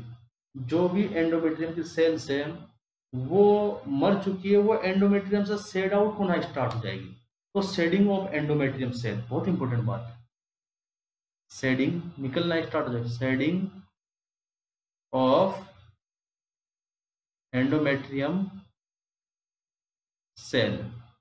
एंडोमेट्रियम सेल है उनकी शेडिंग होना स्टार्ट हो जाएगी। शेडिंग का मतलब वहां से वो हटना निकलना स्टार्ट हो जाएगा ना। जैसे एंडोमेट्रियम से देखो, एंडोमेट्रियम ये आपके पास में जैसे मान के चलो एंडोमेट्रियम थी, और इसके बाद क्या थी, ब्लड वेसल्स। तो जैसे एंडोमेट्रियम आपकी यहाँ से हट गई, शेड आउट हो गई, तो जो ब्लड वेसल्स है उनके मुंह क्या हो जाएंगे, ओपन हो जाएंगी। ये ब्लड वेसल्स क्या हो जाएगी, ओपन। और ब्लड वेसल्स ओपन होने की वजह से यहाँ पर जो है ब्लीडिंग होना स्टार्ट हो जाएगी। क्या हो जाएगी, ब्लीडिंग होना। ध्यान रखना मेरी बात पे, ब्लड वेसल्स ओपन होने की वजह से क्या होना स्टार्ट हो जाएगा, ब्लीडिंग होना। ब्लीडिंग फेज के बारे में पढ़ रहे हैं हम लोग। और ये जो ब्लीडिंग है देखो, अभी तो ब्लीडिंग निकलेगी नहीं, ये जो है ब्लड कलेक्ट होने लगेगा। ये जो ब्लड कलेक्ट होने लगेगा यूट्रस के एंडोमेट्रियम में, जहां पर भी जगह हुई है खाली, वहां पर ब्लड कलेक्ट होने लगेगा।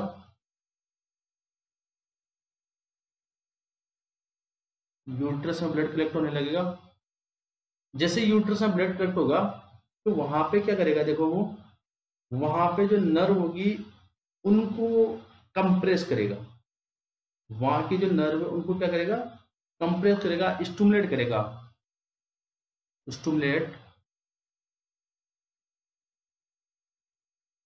Stimulate uterine nerve. और कभी भी ध्यान रखना, यूट्रस के अंदर कोई भी स्टिमुलेशन आता है, वहां की नर्व में कोई भी स्टिमुलेशन आता है यूट्रस के में, तो आपके ऑक्सीटोसिन रिलीज होना स्टार्ट हो जाता है। कौन सा हार्मोन, ऑक्सीटोसिन। अभी तुम कहोगे सर ये ऑक्सीटोसिन कहाँ से, क्या है ये, बहुत से बच्चों को पता है, बहुत से बच्चे कमजोर भी हैं। ऑक्सीटोसिन जो होता है आपके, एक ग्लैंड पाई जाती है ब्रेन में जिसको बोलते हैं पोस्टीरियर पिट्यूटरी ग्लैंड। पीछे का पार्ट, पिट्यूटरी ग्लैंड का पीछे का पार्ट, जिसको पोस्टीरियर पिट्यूटरी ग्लैंड बोलते हैं। उस पोस्टीरियर पिट्यूटरी ग्लैंड से क्या निकलता है, ऑक्सीटोसिन निकलता है। ये कब निकलता है, जब आपकी यूट्रस में कोई ना कोई स्टिमुलेशन हो। तो यहाँ पे स्टिमुलेशन कहाँ से आ गया, यूट्रस के अंदर ब्लड कलेक्ट हो रहा था, उस ब्लड के कलेक्शन की वजह से जो यूट्रस की जो नर्व है उन पे लगातार कंप्रेशन हो रहा था, लगातार स्टिमुलेशन होता, और वो स्टिमुलेशन कहाँ पे चला गया, आपके ब्रेन में चला गया। और उस स्टिमुलेशन की वजह से आपके कौन सा हार्मोन निकला, ऑक्सीटोसिन हार्मोन। ये बात ध्यान रखेंगे हमेशा, यूट्रस में कोई भी स्टिमुलेशन आएगा तो कौन सा हार्मोन निकलेगा, ऑक्सीटोसिन निकलेगा। कौन सा हार्मोन निकलेगा, ऑक्सीटोसिन। और ऑक्सीटोसिन कहां पर काम करेगा आपके, देखो मायोमेट्रियम पे। ध्यान रखना हमेशा, मायोमेट्रियम का कॉन्ट्रैक्शन होगा, ये मायोमेट्रियम का कॉन्ट्रैक्शन करता है। ध्यान रखना, ऑक्सीटोसिन किसका काम करता है, किसका कॉन्ट्रैक्शन करता है, मायोमेट्रियम का। और मायोमेट्रियम का कॉन्ट्रैक्शन होने की वजह से जो फंक्शनल एंडोमेट्रियम है वहां से अलग हो जाती है, और उसके साथ ब्लड भी बाहर निकलना स्टार्ट हो जाता है। उसी को आप बोलते हो मेंसेस या मेंस्ट्रुएशन ब्लीडिंग। आई बात, उसी को आप क्या बोलते हो, मेंसेस या मेंस्ट्रुएशन ब्लीडिंग। तो ओवरऑल बात देखो, एक बार फिर देखेंगे आप लोग यहाँ पे 2 मिनट के लिए कि हुआ क्या। देखो, ग्राफिन फोलिकल से अंडा निकल गया, ग्राफिन फोलिकल जो है कॉर्पस लुटियम बन गई। कॉर्पस लुटियम जो है प्रोजेस्टेरोन तो प्रॉपर निकाल रही है, लेकिन एस्ट्रोजन क्या निकाल रही है, कम। जैसे एस्ट्रोजन कम हो गया आपके पास में, एस्ट्रोजन कम हुआ, वासोकॉन्स्ट्रिक्शन हुआ। वासोकॉन्स्ट्रिक्शन की वजह से ब्लड सप्लाई कम हो जाएगी, और ब्लड सप्लाई कम होने की वजह से आपके पास में जो है ऑक्सीजन सप्लाई कम हो जाएगी, इस्कीमिया होने लगेगा, टिश्यू में हाइपोक्सिया होने लगेगा। जो एंडोमेट्रियम की जो सेल है उनमें ऑक्सीजन की कमी आने लगेगी। जब एंडोमेट्रियम के सेल में ऑक्सीजन की कमी आ जाएगी तो क्या होने लगे, सेल डेथ। और सेल डेथ की वजह से क्या हो जाएगा, नेक्रोसिस। और ये नेक्रोसिस की वजह से क्या होने लगेगी, जो एंडोमेट्रियम सेल से जो मर चुकी है वो वहां से हटना स्टार्ट हो जाएगी, शेडिंग ऑफ का मतलब वहां से हटना स्टार्ट हो जाएगी। और वहां से हटेगी तो जो ब्लड वेसल्स जो आपके एंडोमेट्रियम से लगी हुई थी, ये देखो, वो क्या हो जाएगी, ओपन। और ओपन ब्लड वेसल्स क्या निकालने लगेगी, ब्लड निकालने लगेगी। और वो ब्लड जो है आपकी यूट्रस के दीवारों में कलेक्ट होने लगेगा, और यूट्रस की दीवारों पे लगातार प्रेशर पड़ेगा, जिसकी वजह से यूट्रस की जो नर्व है वो स्टिमुलेट होगी। और नर्व स्टिमुलेट होगी तो वहां से क्या निकलेगा, ऑक्सीटोसिन निकलेगा। ऑक्सीटोसिन क्या करेगा, मायोमेट्रियम को कॉन्ट्रैक्ट करेगा, और मायोमेट्रियम के कॉन्ट्रैक्ट होने की वजह से जो मरी हुई सेल्स थी एंडोमेट्रियम की वो बाहर निकलना स्टार्ट हो जाएगी और ब्लीडिंग आना स्टार्ट हो जाएगी। इसी को मेंसेस बोलते हैं। अब पूछ लिया जाएगा कि एंडोमेट्रियम की कौन सी लेयर बाहर निकलेगी, फंक्शनल लेयर। ये बहुत इंपॉर्टेंट क्वेश्चन है। फंक्शनल लेयर शेड आउट होती है मेंस्ट्रुएशन में। ब्लड के साथ कौन सी लेयर निकलती है, functional layer of endometrium. Clear.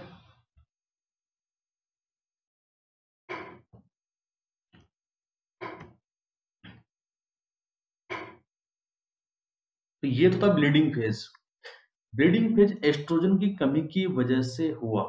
किसकी कमी की वजह से हुआ, एस्ट्रोजन की कमी की वजह से हुआ। और इसकी जो टाइम ड्यूरेशन होती है वो कहाँ से लेके कहाँ से कहाँ तक होती है आपके पास में, पहले दिन से 5वें दिन। देखो ब्लीडिंग फेज अलग चीज है और ब्लीडिंग अलग चीज है। एग्जाम के अंदर पूछ लिया जाए ब्लीडिंग फेज 1 से 5 दिन का, जबकि ब्लीडिंग कितने दिन तक होती है, 3 से 5। अगर मिनिमम पूछे तो 2 दिन और मैक्सिमम पूछे तो आपके पास में 7 डेज। क्लियर।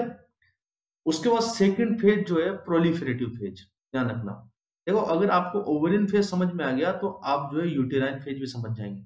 दोनों आपको ओवेरियन फेज के दोनों फोलिकुलर और आपके ल्यूटियल फेज आपको अच्छी तरह से समझ में आ गया तो आप इनको आसानी से कर देंगे। तो यूटेराइन फेज के अंदर हमने सबसे पहले बात की ब्लीडिंग फेज की। अब सेकंड हम बात करते हैं प्रोलिफरेटिव फेज। सेकंड है आपके पास में प्रोलिफरेटिव फेज।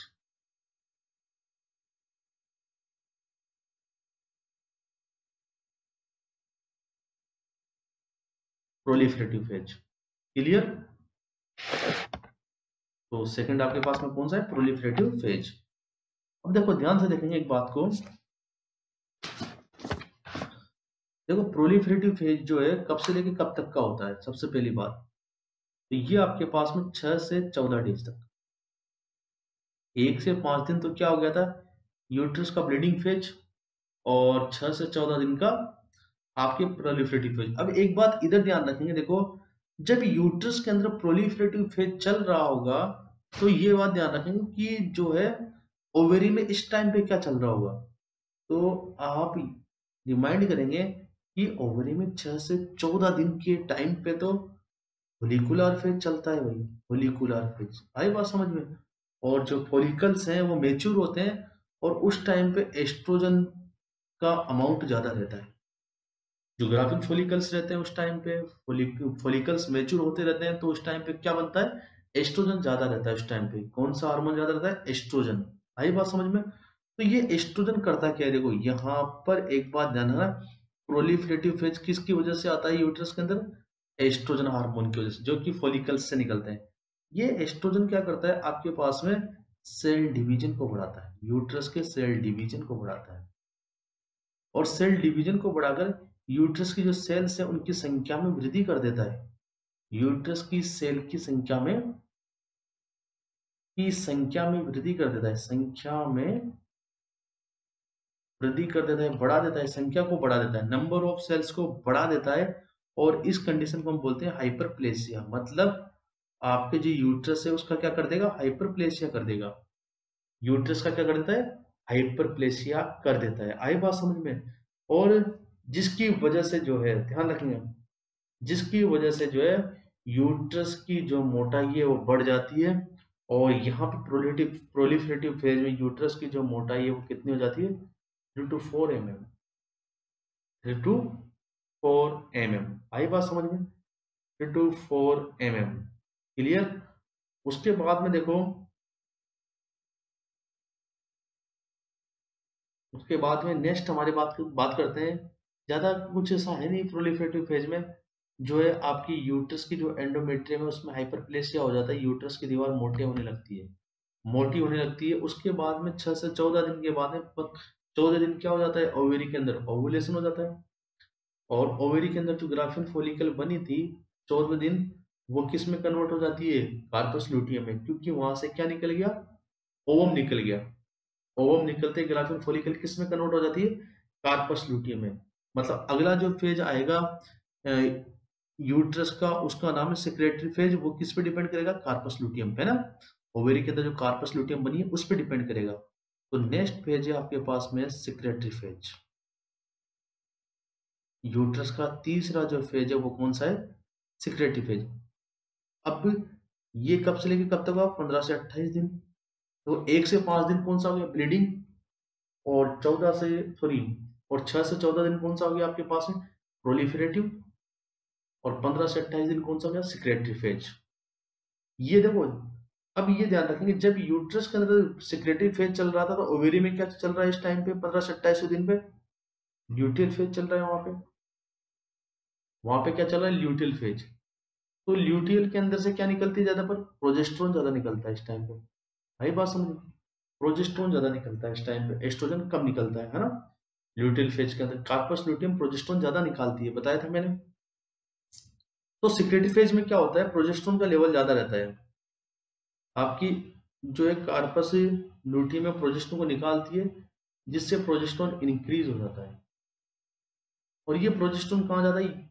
यूट्रस में जाके, यूट्रस में जाता है सिक्रेटरी फेज के टाइम पे। और यूट्रस में क्या करता है? ये प्रोजेस्टेरोन हाइपरट्रोफी करता है। जो सेल के नंबर बढ़े थे एस्ट्रोजन की वजह से, उनमें हाइपरट्रोफी कर देगा। और इस कंडीशन में जो है अब की बार जो एंडोमेट्रियम है, यूट्रस की जो दीवार है, वो कितनी हो जाएगी? 5 to 6 mm बढ़ के, 3 to 4 mm से बढ़ के कितनी हो जाएगी? 5 to 6 mm। आई बात समझ में? क्योंकि क्या हो जाता है? Hypertrophy of the uterus.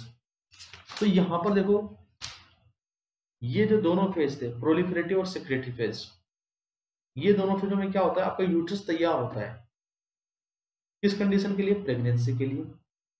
आई बात समझे?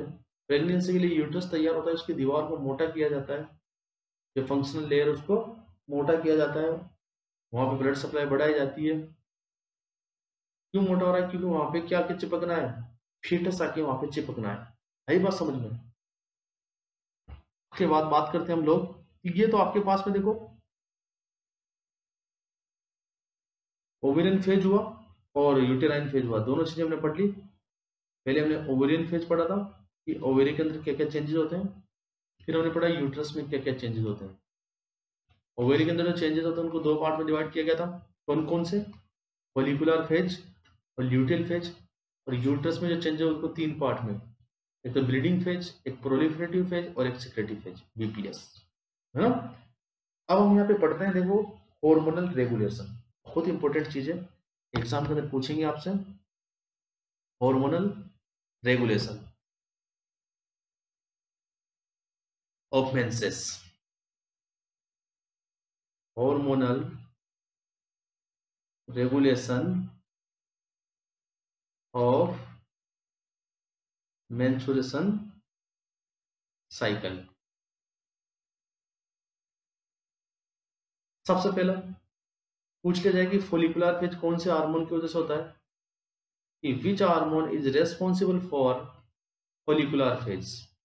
तो आप लोग क्या बताएंगे कि follicular phase is responsible by FSH, follicle stimulating hormone की वजह से होता है फोलिकुलर फेज, है ना। ये क्या करता है? फॉलिकल स्टिमुलेटिंग हार्मोन जो इमेच्योर ओवम है उसको मैच्योर ओवम में कन्वर्ट करता है, सॉरी, इमेच्योर फॉलिकल्स को मैच्योर फॉलिकल्स में कन्वर्ट करता है, इमेच्योर फॉलिकल्स को ग्राफिन फॉलिकल्स में कन्वर्ट करता है। मैच्योर फॉलिकल्स का जो नाम है वो है ग्राफिन फॉलिकल्स। सेकंड आपके पास में ओवुलेशन, की ओवुलेशन जो है किसकी वजह से होता है? ओवुलेशन कौन से हार्मोन की वजह से होता है आपके? ये पूछ के जाए एग्जाम के अंदर। तो आप लिखेंगे कि ओवुलेशन जो है ल्यूटिनाइजिंग हार्मोन की वजह से होता है। किसकी वजह से? ल्यूटिनाइजिंग हार्मोन की वजह से। थर्ड आपके पास पूछ के जाए कि जो ल्यूटियल फेज है, ल्यूटियल फेज में, ल्यूटियल फेज, ल्यूटियल फेज के अंदर क्या क्या होता है? देखो, कौन कौन से हार्मोन निकलते हैं ल्यूटियल फेज में। तो आपको बता दें कि ल्यूटियल फेज का मतलब क्या है, जिसके अंदर कार्पस ल्यूटियम बन जाती है, और कार्पस ल्यूटियम जो है आपके एस्ट्रोजन और प्रोजेस्टेरोन निकालती है। कौन से हार्मोन की वजह से? देखो, वहां पे आपके ल्यूटिनाइजिंग हार्मोन भी निकलता है, वहां पे आपके एफएसएच भी निकलता है, ध्यान रखना। क्यों? क्योंकि जैसे प्रोजेस्टेरोन का देखो, एलएच तो कम निकलेगा, एफएस तो ज्यादा निकलेगा, क्योंकि जो है नेक्स्ट नेक्स्ट जो आपके पास में फॉलिकल्स है उनको मेच्योर करना है। फोर्थ इंपॉर्टेंट है, ल्यूटियल फेज में कौन कौन से हार्मोन? ल्यूटिनाइजिंग हार्मोन और फॉलिकल स्टिमुलेटिंग हार्मोन। ल्यूटिमलाइजिंग हार्मोन कम हो जाता है ओवुलेशन के बाद में, लेकिन निकलता जरूर है ना। उसका ब्लीडिंग फेज, ये मैंने बहुत अच्छे से बताया आपको। ब्लीडिंग फेज किसकी वजह से होता है? एस्ट्रोजन की कमी की वजह से। यही बात समझ में? किसकी वजह से? एस्ट्रोजन की कमी की वजह से। और प्रोलिफरेटिव, प्रोलिफरेटिव जिसमें डिवाइडेशन होता है।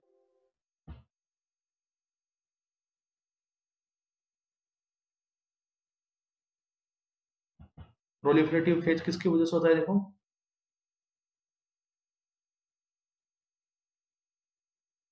अभी भी बताया था कि डिवाइडेशन होता है, हाइपरप्लेसिया होता है। हाइपरप्लेसिया कौन करता है? एस्ट्रोजन। तो एस्ट्रोजन के बढ़ने की वजह से आपके प्रोलिफरेटिव फेज होता है। 6, सिक्रेटरी फेज में क्या होता है? कौन से हार्मोन की वजह से होता है सिक्रेटरी फेज? या कौन सा हार्मोन बढ़ा हुआ रहता है? प्रोजेस्टेरोन। अगर बढ़े हुए की बात करते हैं प्रोजेस्टेरोन। और काम कौन कौन से करते हैं? दोनों, एस्ट्रोजन एंड प्रोजेस्टेरोन दोनों निकलते हैं कार्पस ल्यूटियम से। आई बात समझ में? अब हम बात करते हैं, देखो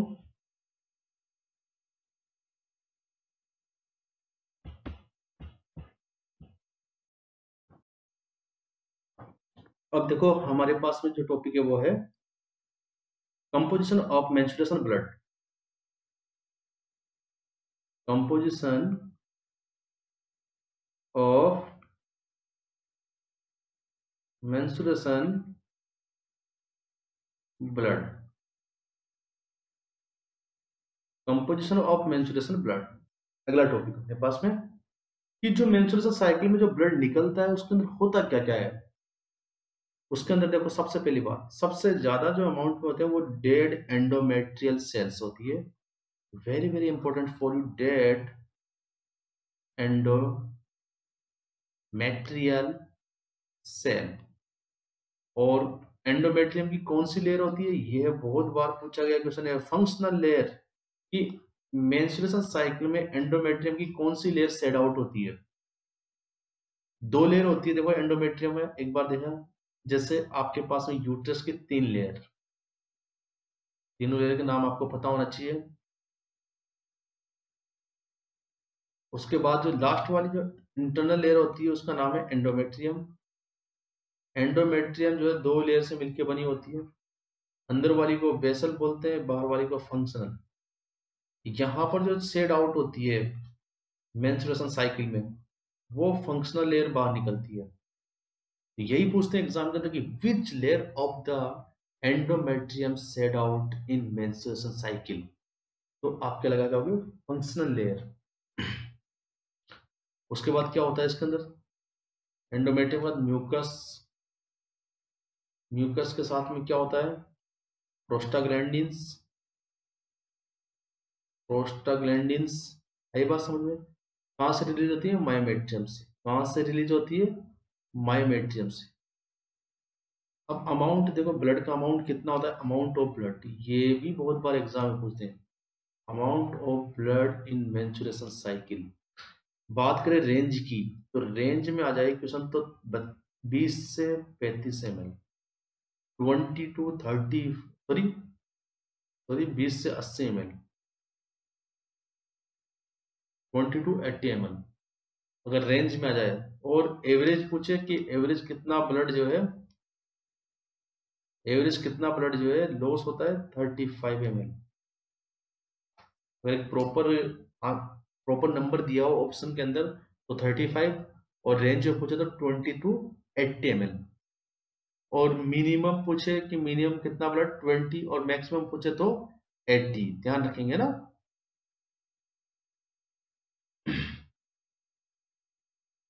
नेक्स्ट बात करते हैं हम लोग, देखो वेरी वेरी इंपॉर्टेंट टॉपिक की तरफ जा रहे हैं।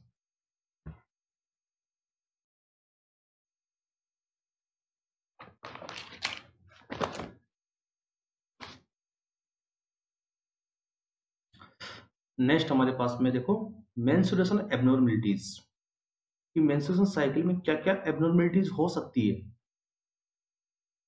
मेंस्ट्रुएशन एबनॉर्मलिटीज है ना, या मेंस्ट्रुअल एबनॉर्मलिटीज।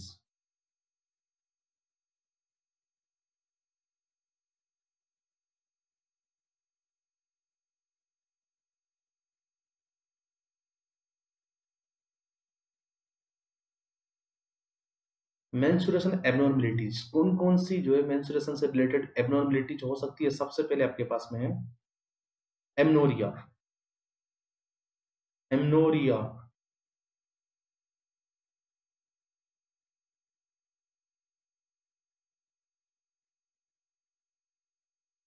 एमनोरिया एज से रिलेटेड मतलब एब्सेंट। यूमोनी, अगर हम आपके एग्जाम पूछ लिया यूमेनोरिया, यूमेनोरिया,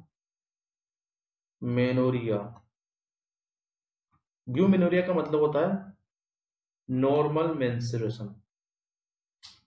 यहाँ पे एमनोरिया है, एमनोरिया का मतलब absence of menstruation cycle, absence of menstruation cycle. Menstruation cycle absent होना ही एमनोरिया होता है। एमनोरिया दो टाइप का होता है आपके पास में, एग्जाम में पूछते हैं कि एमनोरिया कौन से टाइप का एमनोरिया है, तो दो टाइप में, एक तो होता है आपके पास है फिजियोलॉजिकल, और किसी बीमारी की वजह से होना पैथोलॉजिकल। फिजियोलॉजिकल में क्या होता है, देखो आपके पास में दो टाइप के होते हैं, कि दो तो टाइप के फिजियोलॉजिकल में, देखो एमनोरिया का मतलब एब्सेंस ऑफ मेंस्ट्रुएशन साइकिल, दो टाइप के होते हैं, एक फिजियोलॉजिकल एक पैथोलॉजिकल। देखो फिजियोलॉजिकल क्या होता है, हमारी बॉडी के इंटरनल चेंजेस की वजह से मेंस्ट्रुएशन साइकिल का एब्सेंट हो जाना, नॉर्मल चेंजेस की वजह से ना, नॉर्मल चेंजेस की वजह से मेंस्ट्रुएशन साइकिल का एब्सेंट हो जाना वो फिजियोलॉजिकल है। पैथोलॉजिकल किसी बीमारी की वजह से, किसी बीमारी की वजह से मेंस्ट्रुएशन साइकिल का एब्सेंट हो जाना पैथोलॉजिकल एमनोरिया कहलाता है। तो आपके पास है फिजियोलॉजिकल एमनोरिया दो टाइप के होते हैं, प्राइमरी एंड सेकेंडरी। प्राइमरी का मतलब इस टाइप का एमनोरिया जिसके अंदर कभी भी मेंस्ट्रुएशन साइकिल नहीं हुआ, आज तक कभी भी मेंस्ट्रुएशन साइकिल नहीं हुआ। तो ये ऐसी कंडीशन कब आती है? Before puberty. बिफोर प्यूबर्टी जो एमनोरिया रहता है, प्यूबर्टी के पहले जो एमनोरिया होता है वो कौन से टाइप का एमनोरिया होता है? प्राइमरी। बिफोर प्यूबर्टी, प्यूबर्टी से पहले जो एमनोरिया होता है कौन से टाइप का रहता है आपके पास में? Primary amenorrhoea. Secondary amenorrhoea, secondary physiological, physiological का मतलब अपनी बॉडी के अंदर होने वाले चेंजेस की वजह से एमनोरिया होना। तो सेकेंडरी एमनोरिया उसे कहेंगे एक बार तो मेंस्ट्रुएशन हुआ है उसके बाद बंद हुआ है। एग्जाम्पल के तौर पे प्रेगनेंसी, प्रेगनेंसी में क्या मेंस्ट्रुएशन बंद, लैक्टेशन एंड मेनोपॉज, ये तीनों कंडीशन ऐसी है जिसके अंदर क्या दिखाई देता है? Secondary amenorrhoea. क्या दिखाई देता है? Secondary amenorrhoea. उसका पैथोलॉजिकल एमनोरिया भी आपके पास में दो टाइप के होते हैं। पैथोलॉजिकल में प्राइमरी, प्राइमरी तो वो होगा जिसमें कभी भी मेंस्ट्रुएशन नहीं आया किसी बीमारी की वजह से, और सेकेंडरी, सेकेंडरी आपके पास में वो होगा जिसके अंदर क्या होगा, देखो एक तरफ लिख लेंगे इसको पैथोलॉजिकल, पहले आप लोग फिजियोलॉजिकल को समझ चुके हैं, पैथोलॉजिकल यहाँ पे लिख देता हूं, पैथोलॉजिकल एमनोरिया दो टाइप के, जिस तरीके से वहां भी था। दो टाइप कौन कौन सा? एक तो यहाँ पे तो देखो प्राइमरी में आ गया कॉन्सिल्ड, कॉन्सिल्ड, और दूसरा रियल। कॉन्सिल्ड के अंदर क्या होगा, देखो कि मेंस्ट्रुएशन की ब्लीडिंग तो आ रही है लेकिन वो आपके जेनिटल ऑर्गन से बाहर नहीं आ रही। जैसे कि आगे बढ़ेंगे हम क्रिप्टोमेनोरिया के बारे में। क्रिप्टोमेनोरिया, क्रिप्टोमेनोरिया में क्या होता है, देखो कि जो ब्लीडिंग है वो बाहर नहीं दिखाई देती है, कॉन्सिल्ड होती है। ब्लीडिंग कैसे होती है? कॉन्सिल्ड। जबकि रियल के अंदर क्या होता है, ब्लीडिंग बाहर दिखाई देती है ना। रियल रियल के अंदर देखो दो टाइप के होते हैं, primary and secondary. Primary pathological and secondary pathological. Primary pathological वो होगा जिसके अंदर 16 साल के बाद भी, आफ्टर एज ऑफ 16 ईयर भी मीनार के ना हो, वो आपके पास में प्राइमरी रियल पैथोलॉजिकल एमनोरिया होगा। सेकेंडरी पैथोलॉजिकल एमनोरिया में क्या होगा कि सेकेंडरी का नाम आ गया, मतलब आपके पास में एक या दो बार या बहुत बार तो मेंस्ट्रुएशन हुआ है, लेकिन किसी बीमारी की वजह से मेंस्ट्रुएशन क्या हुआ है, रुक गया है। अब कब आप उसको एमनोरिया कहोगे, जब तक 6 मंथ तक, लगातार 6 मंथ तक जो है आपके मेंस्ट्रुएशन एब्सेंट होगा, तभी आप उसको एमनोरिया में काउंट करोगे। आगे बात समझ में।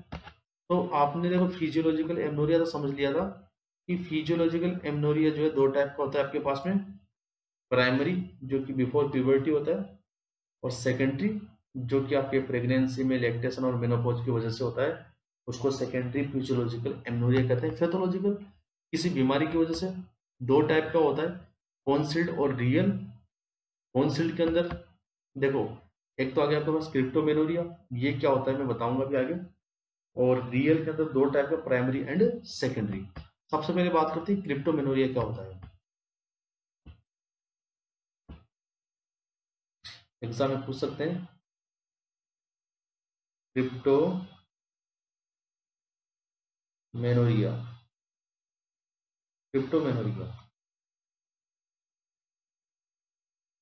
क्या होता है, देखो क्रिप्टोमेनोरिया देखो यहां देखेंगे ध्यान से कि आपके ये जैसे कि यूट्रस है, क्रिप्टोमेनोरिया में होता क्या है मैं आपको बता दूं, ध्यान से देखेंगे ये यूट्रस है। अब यूट्रस के अंदर एंडोमेट्रियम तो सेड आउट हुई है और ब्लड भी इसमें कलेक्ट हो रहा है, लेकिन वो ब्लड क्या है, वेजाइना के थ्रू बाहर नहीं आ रहा, आपको नहीं दिखाई दे रहा। मतलब कॉन्सील्ड ब्लीडिंग। कैसे ब्लीडिंग है, कॉन्सील्ड, क्योंकि यहाँ पर वेजाइना में प्रॉब्लम है कुछ ना कुछ, यहाँ पर ऑब्स्ट्रक्शन आ गया वेजाइना में कुछ ना कुछ, concealed bleeding.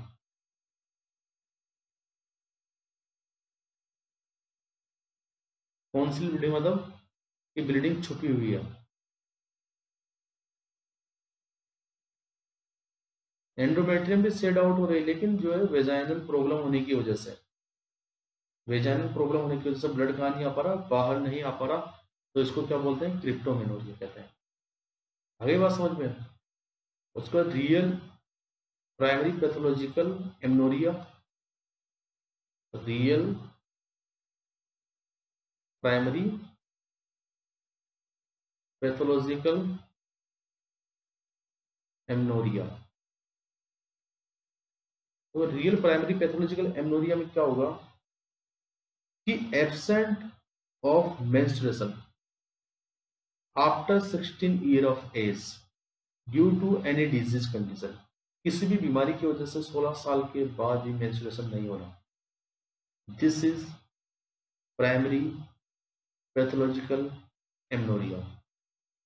Real primary pathological और एमनोरिया मोर देन 16 ईयर्स के बाद भी menarche does not establish. Menarche का मतलब क्या होता है बताओ, फर्स्ट मेंस्ट्रुएशन नहीं आता, 16 साल के बाद ही फर्स्ट मेंस्ट्रुएशन ना हो, उसको क्या बोलेंगे, रियल प्राइमरी पैथोलॉजिकल एमनोरिया। तो 16 year of age is not established, is not established। 16 year of age के बाद भी मिनार्की का एस्टेब्लिश नहीं होना, कि आपके पास में क्या होगा, रियल प्राइमरी पैथोलॉजिकल एमनोरिया। और रियल सेकेंडरी पैथोलॉजिकल एमनोरिया क्या होगा फिर, बात करते हैं सेकेंडरी पैथोलॉजिकल एमनोरिया की। Secondary pathological amenorrhoea secondary pathological amenorrhoea. इसमें क्या होगा देखो कि किसी भी बीमारी की वजह से लगातार 6 महीने तक कंटिन्यू मेंस्ट्रुएशन साइकिल नहीं होना, या तो ये बात होगी, या फिर 12 मंथ तक लगातार इरेगुलर है। मेंस्ट्रुएशन साइकिल क्या है? इरेगुलर। वो भी किस में काउंट होगा? सेकेंडरी पैथोलॉजिकल एमनोरिया में। पहले तो सही था, नॉर्मल था, लेकिन लगातार 6 मंथ से, लास्ट 6 महीने से मेंस्ट्रुएशन जो है एब्सेंट है, तो क्या कहोगे आप लोग? Secondary pathological amenorrhoea. या तो ये कंडीशन हो, या सेकंड कंडीशन क्या है? मोर देन 1 ईयर, 12 महीने से, 12 मंथ से जो है मेंस्ट्रुएशन जो है इरेगुलर है, रेगुलरिटी नहीं है इसके अंदर 12 महीने से, तो आप क्या कहेंगे? Secondary pathological amenorrhea. तो ये तो था हमारे पास में amenorrhoea, absent of menstruation cycle. Second है डिसमेनोरिया। सेकेंड जो है एबनॉर्मलिटी है मेंस्ट्रुएशन साइकिल की, वो है डिसमेनोरिया। डिसमेनोरिया तो डिस का मतलब डिफिकल्टी, डिफिकल्टी।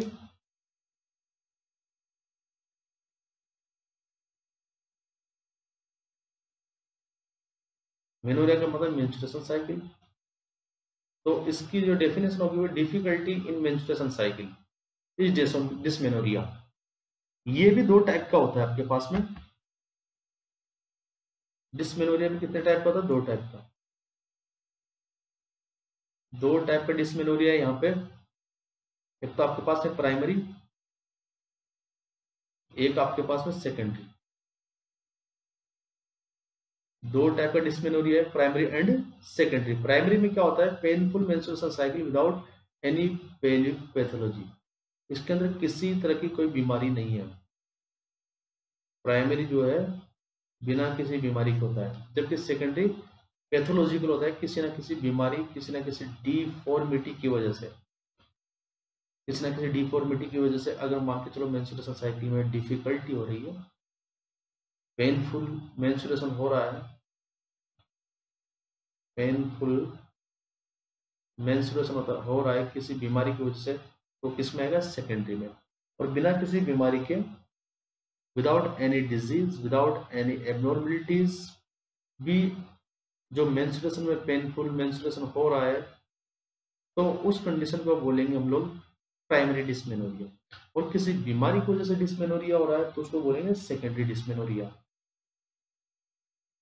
तो प्राइमरी के अंदर लिखेंगे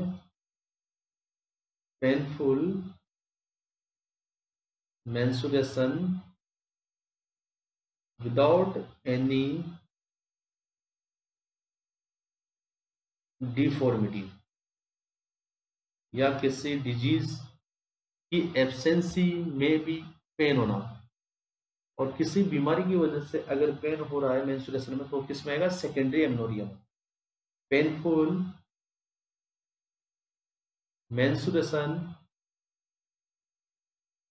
painful menstruation associated with pelvic pathology.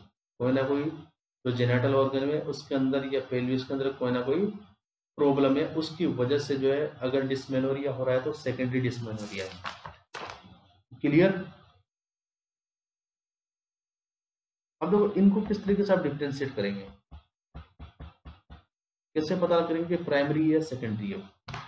एक बार हम लोग डिफरेंशिएट भी कर लेते हैं। इधर एक तरफ लिखेंगे प्राइमरी, एक तरफ लिखेंगे सेकेंडरी।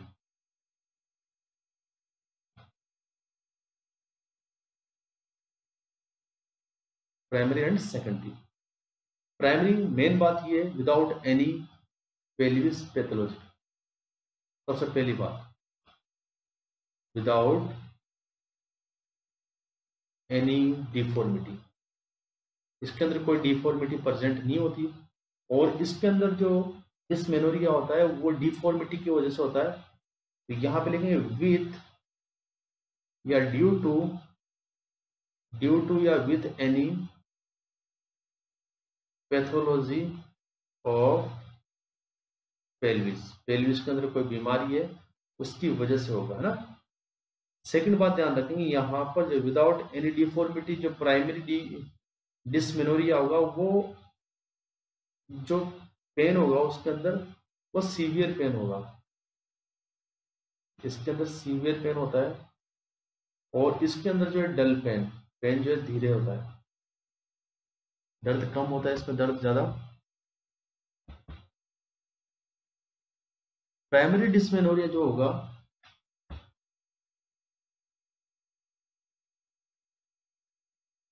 प्राइमरी डिस्मेनोरिया जो होगा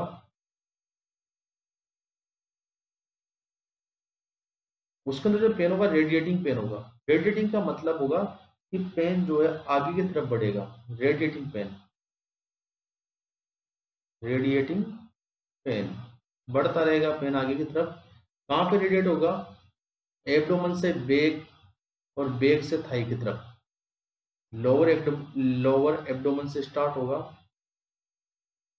और लोअर एब्डोमेन से फिर बैक पीछे चला जाएगा, और बैक से कहाँ जाएगा पेन, दर्द कहाँ चला जाएगा, थाई को। यहाँ पर जो पेन होता है सेकेंडरी में ये रेडिएटिंग पेन नहीं होता है, नॉट रेडिएटिंग। नॉट रेडिएटिंग का मतलब होता है कि आगे नहीं बढ़ेगा, जहां पर हो रहा है वहीं पे होगा ना। इसमें सेकेंडरी सिम्टम्स प्रेजेंट होते हैं प्राइमरी डिस्मेनोरिया में। सेकेंडरी सिम्टम्स में कौन कौन से सिम्टम्स, जैसे कि नोजिया वॉमिटिंग हो सकता है यहाँ पे,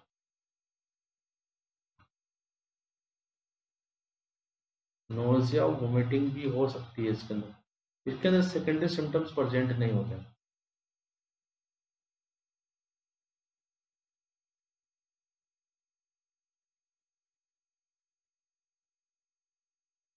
क्लियर?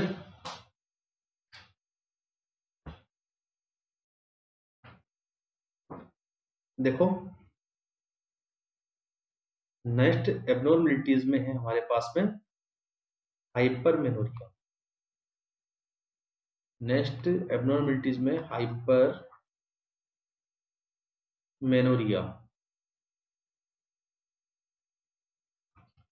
हाइपरमेनोरिया का मतलब है, देखो इट इज रिलेटेड टू, ध्यान रखना बहुत इंपॉर्टेंट बात, it is related to amount of blood and day of bleeding time, कि कितना ब्लड का अमाउंट है और कितने दिन तक ब्लीडिंग हुई है, इस पे डिपेंड करता है हाइपरमेनोरिया।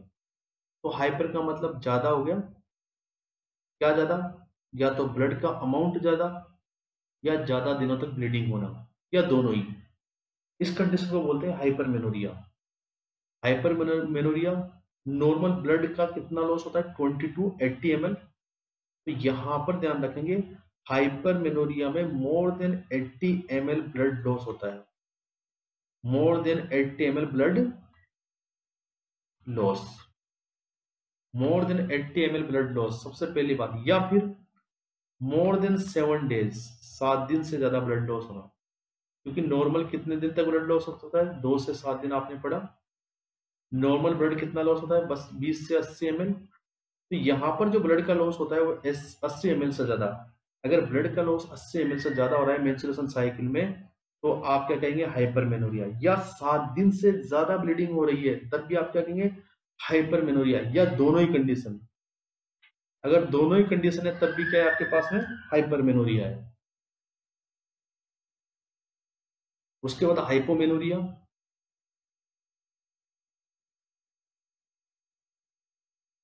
हाइपोमेनोरिया, देखो हाइपोमेनोरिया का मतलब है कम, किससे रिलेटेड है, ब्लीडिंग और डेथ से। अगर 20 ml से कम ब्लीडिंग हो रही है, या फिर 2 दिन से कम टाइम है ब्लीडिंग का, तो वो क्या होगा, हाइपोमेनोरिया। या तो दोनों में से एक, 20 ml से कम हो रही है तब भी हाइपोमेनोरिया, और 2 दिन से कम ब्लीडिंग है तब भी हाइपोमेनोरिया, और दोनों ही कंडीशन आ रही है तब भी क्या है आपके पास में, हाइपोमेनोरिया। अगली बात समझ में, एक बात यहाँ पे ध्यान रखेंगे, हाइपरमेनोरिया को हम लोग मेनोरेजिया भी कहते हैं। एग्जाम के अंदर पूछ सकते हैं कि अनदर नेम ऑफ हाइपरमेनोरिया इज, हाइपरमेनोरिया का दूसरा नाम क्या है? मेनोरेजिया भी कहते हैं इसको, मेनोरेजिया। मेनोरेजिया भी कहा गया है इसको, ध्यान रखना। हाइपरमेनोरिया का दूसरा नाम क्या है? मेनोरेजिया भी कहा गया है इसको। नेक्स्ट कंडीशन है हमारे पास में polymenorrhoea, very very important for your exam. Poly का मतलब ज्यादा, लेकिन यहाँ पर जो पोली है, देखो हाइपर और hypo word related to bleeding time और bleeding amount. Hyper and hypo word related to bleeding time and bleeding amount, जबकि पोली और ओलिगो जो दो वर्ड आएंगे एब्नॉर्मेलिटीज के अंदर, poly and oligo word related to number of menses in 1 year. सही बात समझ, number of menses in 1 year. अगर एक साल के अंदर जो है मेंसेस ज्यादा आ रहे हैं तो पोली, और एक साल के अंदर नॉर्मल से कम मेंसेस आ रहे हैं तो ओलिगो। समझेंगे बात को? पोलीमेनोरिया, पोलीमेनोरिया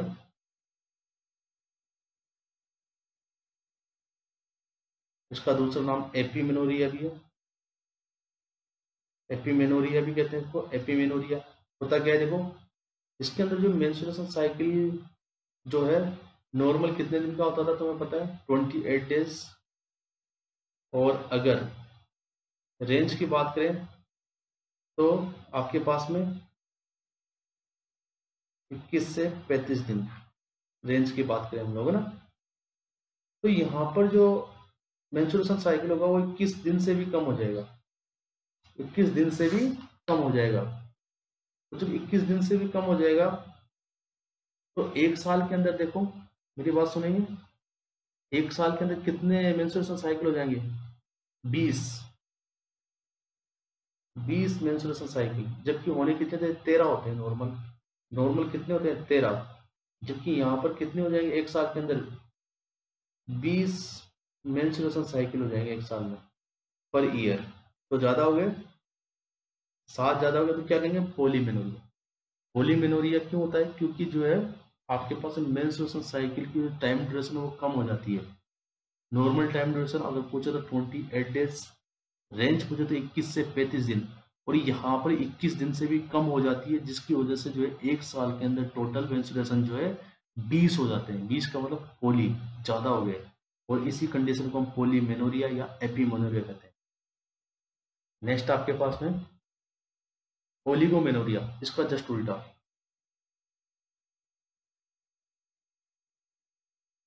ओलिगोमेनोरिया, देखो ओलिगोमेनोरिया का मतलब क्या है? देखो मैक्सिमम डेज कितने होते थे? 35 दिन मैक्सिमम। यहाँ पर जो मेंस्ट्रुएशन साइकिल है उसकी जो ड्यूरेशन है 35 दिन से भी ज्यादा हो जाती है। और 35 दिन से ज्यादा होने की वजह से, 35 दिन से ज्यादा होने की वजह से एक साल के दिन, एक साल के अंदर नॉर्मल 13 होते हैं, अगर 28 दिन के हिसाब से देखें आप लोग। अब यहाँ पे 35 दिन से भी ज्यादा हो गया तो एक साल के अंदर 9 ही मेंस्ट्रुएशन आते हैं, 9 मेंस्ट्रुएशन साइकिल पर ईयर। एक साल में कितने मेंस्ट्रुएशन साइकिल आते हैं? 9 मेंस्ट्रुएशन साइकिल, 9। कम हो गए तो क्या वर्ड लगाओगे? ओलिगोमेनोरिया। क्या वर्ड लगाओगे यहाँ पे? ओलिगोमेनोरिया। यहाँ पे एक बात और बता दूं, ओलिगोमेनोरिया वाली जो फीमेल होती है उसका ओवुलेशन कौन से दिन होगा, पूछ लेते हैं। तो मान के चलो, देखो एक बार ऐसे पूछ सकते हैं कि किसी का मेंस्ट्रुएशन साइकिल 35 डेज का है तो उसका ओवुलेशन कब हुआ। हमेशा एक बात ध्यान रखिए, ओवुलेशन के जो पीछे के 14 डेज होते हैं, पीछे के 16 से लेके जो 28 दिन, पूरी 15 से लेके जो 28 दिन होते हैं वो फिक्स होते हैं। तो आपको जो है 35 में से माइनस करना है आपको 14, तो कितना आता है? 21। तो 21वें दिन होता है इसका ओवुलेशन। पीछे के जो 14 डेज होते हैं वो फिक्स होते हैं, जिनके अंदर आपके सिक्रेटरी फेज और ल्यूटियल फेज आता है, वो फिक्स 14 डेज का होता है।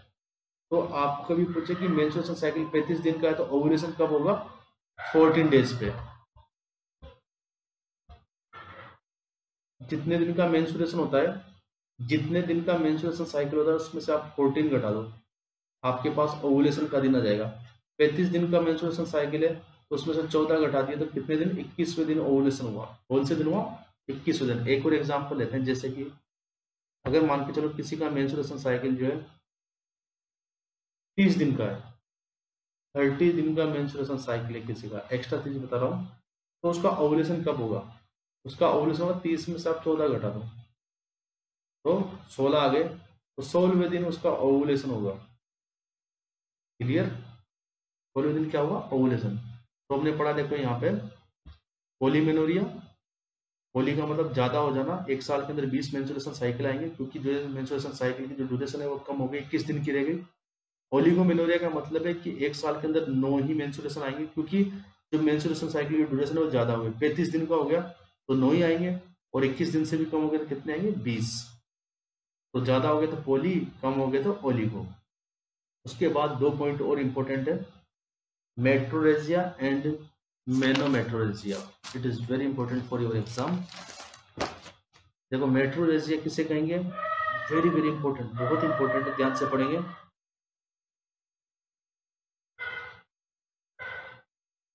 मेट्रोरेजिया, मेट्रोरेजिया, मेट्रोरेजिया का मतलब है, देखो, irregular acyclic uterine bleeding, irregular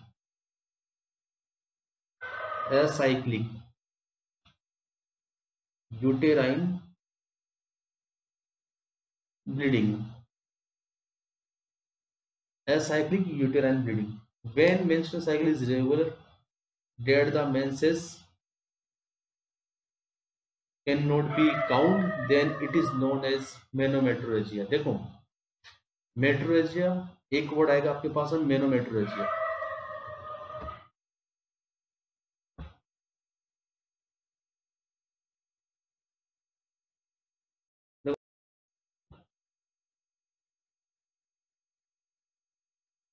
और दूसरा वर्ड है आपके पास में मेनोमेट्रोरेजिया, मेनोमेट्रोरेजिया,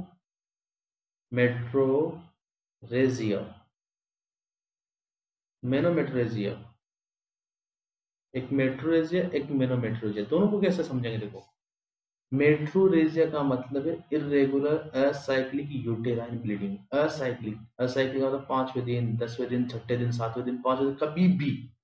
लेकिन एक बात ध्यान रखना, यहाँ पर जो ब्लीडिंग होगी वह 35 ml से कम रहेगी, 35 ml से कम रहेगी। तो आप पता कर लोगे कि ये जो ब्लीडिंग हो रही है ये मेंस्ट्रुएशन साइकिल नहीं है। यहाँ पे आप मेंस्ट्रुएशन साइकिल को काउंट कर सकते हो, मेंस्ट्रुएशन साइकिल का जो है पता आप कर सकते हो, क्योंकि मेंस्ट्रुएशन साइकिल में ब्लीडिंग कितनी होगी, 35 ml से ज्यादा होगी, जबकि इसके अंदर कितनी ब्लीडिंग होगी, 35 ml से कम होगी। तो आप पता कर सकते हो कि यार ये तो मेट्रोरेजिया है और ये क्या है, मेंस्ट्रुएशन साइकिल है। लेकिन मेनोमेट्रोरेजिया में आप मेंस्ट्रुएशन को काउंट नहीं कर सकते, असाइक्लिक ब्लीडिंग होगी और ब्लीडिंग भी क्या होगी, ज्यादा होगी, जिसकी वजह से आप मेंस्ट्रुएशन को काउंट नहीं कर सकते। जिस कंडीशन के अंदर ब्लीडिंग भी ज्यादा होगी, असाइक्लिक भी होगी और आप मेंस्ट्रुएशन को काउंट नहीं कर सकते, उस कंडीशन को बोलेंगे मेनोमेट्रोरेजिया। क्या बोलेंगे, मेनोमेट्रोरेजिया। तो मेनोमेट्रोरेजिया इज असाइक्लिक ब्लीडिंग, ये भी असाइक्लिक ब्लीडिंग है, कभी भी हो सकती है, लेकिन इसके अंदर जो ब्लीडिंग होगी वो कितनी होगी, मोर देन 35 ml, 35 ml से ज्यादा होगी, और हम मेंस्ट्रुएशन साइकिल को काउंट नहीं कर सकते, पता ही नहीं चलेगा कौन सा मेंस्ट्रुएशन है, कौन सा जो है मेनोमेट्रोरेजिया है। मेंस्ट्रुएशन साइकिल नॉट काउंट, तो इस वाले में काउंट कर, ये भी असाइक्लिक ब्लीडिंग है, मेट्रोरेजिया भी, लेकिन यहाँ पर जो है ब्लीडिंग 35 ml से कम होती है, इसलिए हम लोग काउंट कर सकते हैं मेंस्ट्रुएशन साइकिल को। मेनोमेट्रोरेजिया भी असाइक्लिक ब्लीडिंग है, लेकिन यहाँ पर जो ब्लीडिंग होती है मोर देन 35 ml होती है, और हम मेंस्ट्रुएशन साइकिल को इसमें काउंट नहीं कर सकते, पता ही नहीं चलेगा कि मेंस्ट्रुएशन साइकिल की ब्लीडिंग है, किसकी ब्लीडिंग है, पता भी नहीं चलेगा। सही बात समझ में। तो हम लोगों ने क्या क्या पढ़ा, देखो एक बार देखेंगे ध्यान से। वापस से 1 मिनट में।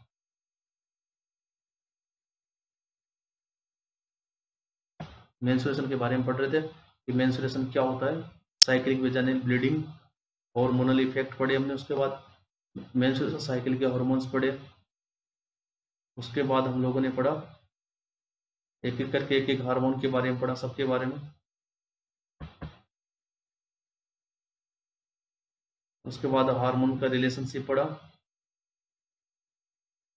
उसके बाद फिजियोलॉजी पढ़ी हमने। मेंस्ट्रुएशन साइकिल की 2 फेज में डिवाइड कर दिया, ओवरिन और यूटेराइन, और एक के 2, एक के 3 फेज थे, उनको हमने 1 बाय 1 पढ़ा।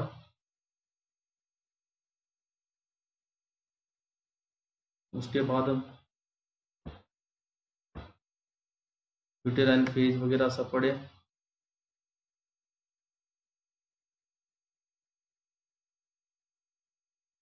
उसके बाद पढ़ा हमने hormonal regulation of menstruation cycle, और उसके बाद पढ़ा कंपोजिशन ऑफ मेंस्ट्रुएशन ब्लड, और उसके बाद पढ़ा हम लोगों ने मेंस्ट्रुएशन एबनॉर्मलिटीज, जो कि लास्ट टॉपिक था। क्लियर? तो सबको अच्छे से पढ़ेंगे, देखो ध्यान से, नोट्स पे आपको प्रोवाइड होंगे।